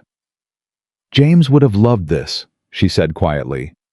"He'd have been the first wagon out," Cole said. The courthouse in Red Creek Valley was the biggest building in town, which was not saying much, but it had a proper bench and a proper dock, and Circuit Judge Harold Crane, who had been riding this territory for 12 years and had seen every variety of human dishonesty. There was sat behind it, with the stillness of a man who knew exactly what he was there for. Caleb Mercer sat on one side with two lawyers. Cole didn't recognize men in good coats with the smooth, expensive look of men who'd come up from Santa Fe, and they had a stack of documents on the table in front of them, and the easy posture of people who expected to win. Briggs sat on the other side with Rebecca beside him, and Hope asleep in Martha's arms in the front row of the gallery, and the entire population of Red Creek Valley packed into the benches behind them. Mercer's lawyers didn't look quite so easy when they turned around and saw the gallery. Cole sat directly behind Rebecca, close enough that when she straightened her back, he could see it. When her hands tightened on the letters in her lap, he could see that too. He watched her the whole time. The lawyers made their opening statements, watched her stay still and composed, while Mercer's man laid out the forged deed, and Doyle Greer's statement, and the suggestion, smooth and careful and devastating. If you didn't know better, that James Dawson had not believed his wife equal to the task he'd built. He watched the moment those words landed on her. She did not flinch. She lifted her chin exactly 1 degree, and Cole saw her fingers press flat against James's letters in her lap, and he thought, James, your wife is the finest person in this room. You knew that. You told her so in every letter. Let her prove it. Briggs was measured and precise. Exactly the lawyer you want when the other side has money, because money buys volume, and Briggs's weapon was clarity. He laid out the timeline. He laid out the original filing. He put James's letters before the judge, one at a time, slowly, and let Judge Crane read each one, and the courtroom was so quiet while Crane read that Cole could hear Hope make a small sleeping sound in Martha's arms. Then Briggs called old Judge Talbot. Talbot took the stand with the unhurried dignity of a man who has sat on both sides of a bench and knows exactly what each one costs, and he picked up the alleged second deed between 2 fingers, like something he didn't want to touch more than necessary, and he said, Your Honor, I have examined documents for 30 years. The pen pressure on this alleged signature changes 4 words in. Either James Dawson suffered a sudden hand injury in the middle of signing his name, or this is not James Dawson's signature. Mercer's lawyer stood up. Talbot looked at him. The lawyer sat back down. Crane looked at this document for a long time. He looked at Talbot. He looked at the document again. Who is Doyle Greer, he said, and is he present today? The silence in the courtroom stretched. Mercer's lawyer shuffled papers. Mr. Greer provided a sworn statement, Your Honor, and was not required to. I didn't ask whether he was required, Crane said. I asked whether he was present. He was not present. Mercer's lawyer said something careful and complicated about travel and availability, and Crane let him finish, and then said in the tone of a man who has heard every variety of this particular excuse. A man who signs a sworn statement in a property dispute should be available to be questioned about that statement. That he is not present today is something I will note in my findings. Cole watched Mercer across the room make a small adjustment in how he was sitting. Not much. Just the slight shift of a man who has recalculated and found the number worse than he thought. Briggs called Rebecca. She stood up from her seat and handed Cole the baby. Without thinking about it, just turned and placed Hope in his arms, the way you hand something to someone you trust completely, and walked to the stand, and Cole held this 8-day-old person against his chest and watched his wife take her seat and look at Judge Crane without looking away. Briggs walked her through it carefully. The letters. The filing. James's habit of documentation, his carefulness, his weekly correspondence. He walked her through every decision James had made. That was the decision of a man who fully intended his wife to be there on the other side of his work. Then he asked her one last thing. Mrs. Harrison, he said, using the name she'd taken 10 days ago, in all of James Dawson's letters, in all of his communications with you, was there ever a single instance in which your husband expressed doubt in your ability to manage this claim? Rebecca looked at the judge, not at Briggs. My husband's last letter to me, she said, told me to stand my ground. Those were his exact words. Stand your ground, Rebecca. He wrote them knowing he might not be there when I arrived. He wrote them so I would have them when I was scared and alone, and someone was trying to take what we built. She paused. James Dawson believed in me completely. And I am here because he asked me to be. And I am not leaving without what he built for our children. The courtroom was absolutely still. Judge Crane looked at Rebecca for a long moment. He looked at the letters. He looked at the forged deed. He looked at the empty chair where Doyle Greer was not sitting. And then he looked at Caleb Mercer. Mr. Mercer, Crane said, in 30 years on this circuit, I have seen land stolen from widows and orphans by men with money and lawyers and forged documents. It is the particular cowardice of men who are too careful to rob at gunpoint, so they rob at a writing desk instead. His voice did not rise. It did not need to. This deed is fraudulent. This claim is settled. The Dawson land filing stands as original, lawful, and uncontested. He set down his gavel. This hearing is concluded. The sound that came from the gallery was not a cheer exactly. It was the sound of an entire room of people exhaling at once, a sound that had been held for a very long time, and it was louder than a cheer because it came from somewhere deeper. Martha Halverson was crying. She was doing it happily and without apology. Ed had his hand over his eyes. Thomas had both fists in the air, and then apparently thought better of it in a courthouse and put them down and stood up very straight instead, which was more dignity than Cole expected from a 7-year-old and more than he himself could manage. Cole looked at Hope in his arms. The baby was awake. She'd been woken by the sound of the room, and she was looking up at Cole with the unfocused, serious gaze of someone trying very hard to figure out where she was and what all these people were doing.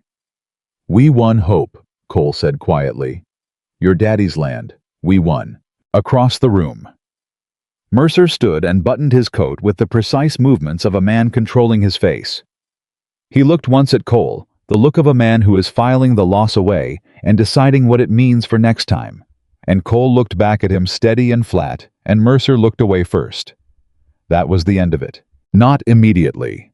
There were papers and signatures and Briggs explaining the filing timeline and what happened next with the actual land transfer. And it took another hour of legal machinery before they walked out of the courthouse into the afternoon. And when they did, the whole valley was waiting on the street. Rebecca came out with Briggs beside her, and the letters still in her hand, and she stopped on the step and looked at all those people who had come, all those wagons and faces and neighbors who had shown up because a wrong thing was happening, and they had decided together that it wasn't going to, and she stood there, and for a moment she couldn't speak. Martha came and took her hand. James would be so proud of you, Martha said. Rebecca pressed her lips together and nodded, and held Martha's hand tight, and Cole came down the steps beside her, and she reached for him without looking. Just reached, and he took her hand, and she held both of them. Martha on one side, Cole on the other, and stood there on the step of that courthouse in the sun, with her baby in the crook of her arm, and her dead husband's letters pressed against her heart. Thomas pushed through to the front and grabbed Cole's other hand. Lily appeared at Rebecca's hip and reached up and was picked up without a word, settled against her mother's side, and put her face against Rebecca's neck. They stood like that, the four of them, and the valley stood around them, and it was the kind of moment you don't make. It just arrives built out of everything that came before it, and all you can do is stand still inside it and let it be what it is. Cole drove them home. It was a quiet drive. The good kind of quiet. The kind that comes after something big has passed through and left the air clean. Thomas fell asleep on Rebecca's shoulder. Lily sat in the back with her charcoal and her paper and drew the whole way, focused and intent. And Cole drove, and Rebecca held the baby, and neither of them said anything for a long time. Then Rebecca said, "We have to go to Santa Fe." Cole looked at the road ahead. "I know," he said. "The land needs to be properly transferred and documented. There'll be things to sign and file, and I want to—" She paused. "I want to see it. The land. What James chose. I want to stand on it." "We'll go," Cole said. "When Hope's big enough to travel." 2 months, Rebecca said. 2 months, Cole agreed. Another silence. "Cole," Rebecca said. "Yeah." What you said to Thomas, the night of the nightmare. Her voice was careful. You told him you weren't leaving. Not tomorrow, not next month, not for any reason he could think of. I remember. Did you mean it? Cole looked at the road. At the valley around him, the valley he'd been rattling around in alone for 4 years. The valley that had showed up at a courthouse today, for a woman. It had known for 3 weeks, and a man it had known for 5 years, without him ever quite understanding what he was building. I meant it all the way down, he said. Same answer as before. Rebecca leaned her head against his shoulder. She didn't say anything else. She didn't need to. Cole drove them home. 2 months later, they went to Santa Fe. It was not a short trip, and it was not an easy one with a new baby and 2 children and a wagon that was better than the one that had broken in the road, but still required watching.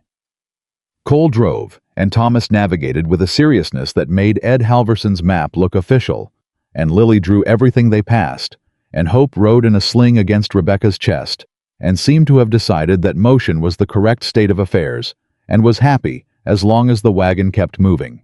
They stood on the land on a Tuesday morning. James Dawson's land now properly transferred all 400 acres of it in the valley outside Santa Fe, with the creek James had named in his letters, and the 3 old junipers he'd used as boundary markers, and the flat southern rise where he'd said the house would go, where the light was best in the morning. Rebecca stood on that rise for a long time without speaking. Cole stood beside her. Thomas walked the creek. Lily sat in the juniper shade and drew. Hope slept. He stood here, Rebecca said. He did, Cole said. He stood right here, and he looked at this, and he thought about us. Her voice was steady and thick at once, the way it got when she was carrying something too large for words, but determined to use them anyway. He thought about Thomas and Lily, and about the baby he didn't know yet. He planned the house. He paced out the garden. He wrote me and said the morning light here is something you have to see, Rebecca. You have to see it. Is it what he said? Cole asked. Rebecca looked at the morning light on the valley. Yes, she said. It's exactly what he said. Cole looked at the flat, rise at the junipers at the creek catching light. He thought about James Dawson standing here alone and knowing he was building something he might not live to see. Finished and choosing to build it anyway, and writing his wife every week to tell her it was worth fighting for. We'll build it, Cole said. Rebecca turned to look at him. Not right away, Cole said. The ranch in Red Creek is home for now, but we'll build it. 1 season at a time if that's what it takes. It's your children's land, and it should have a house on it, and a garden, and something that James would recognize as the thing he planned. He looked at her. We'll build it. That's a big promise, she said. I know what big promises cost, Cole said. I'm making it anyway.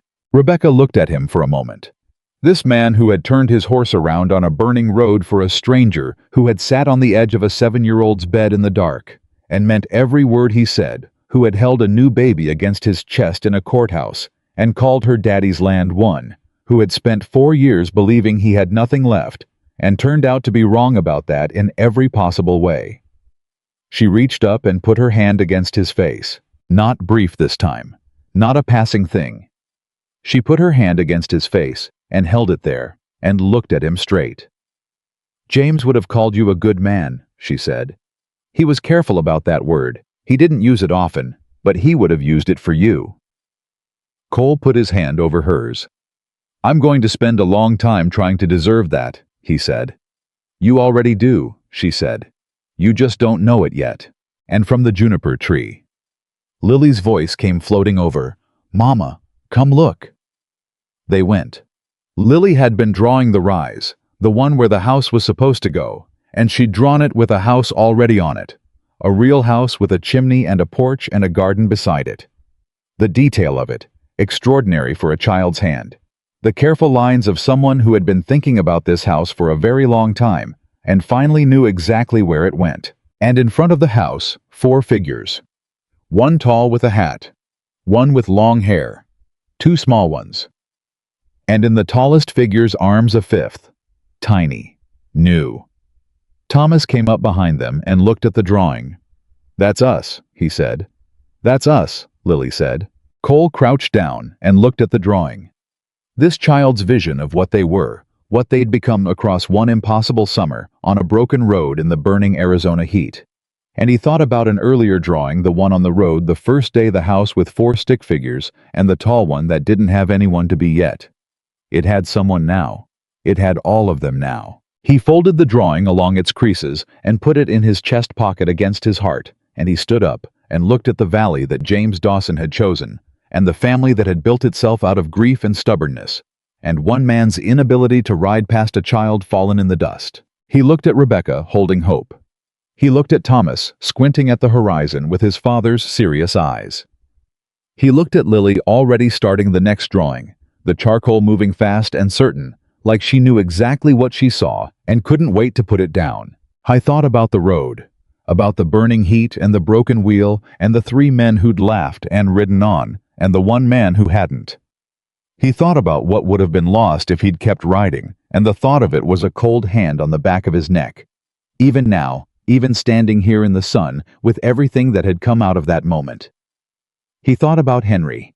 He thought, Henry, I found them. I wasn't looking, but I found them. I thought, I think you'd love them. I think you'd follow Thomas everywhere. I think you'd try to hold hope, and she'd grab your finger the way she grabbed mine. I think you'd think Lily's drawings were the finest things you ever saw. He thought, I'm going to be all right. I think you always knew I was going to be all right. I think you knew before I did. Cole, Rebecca's voice warm and near. Come here. He went.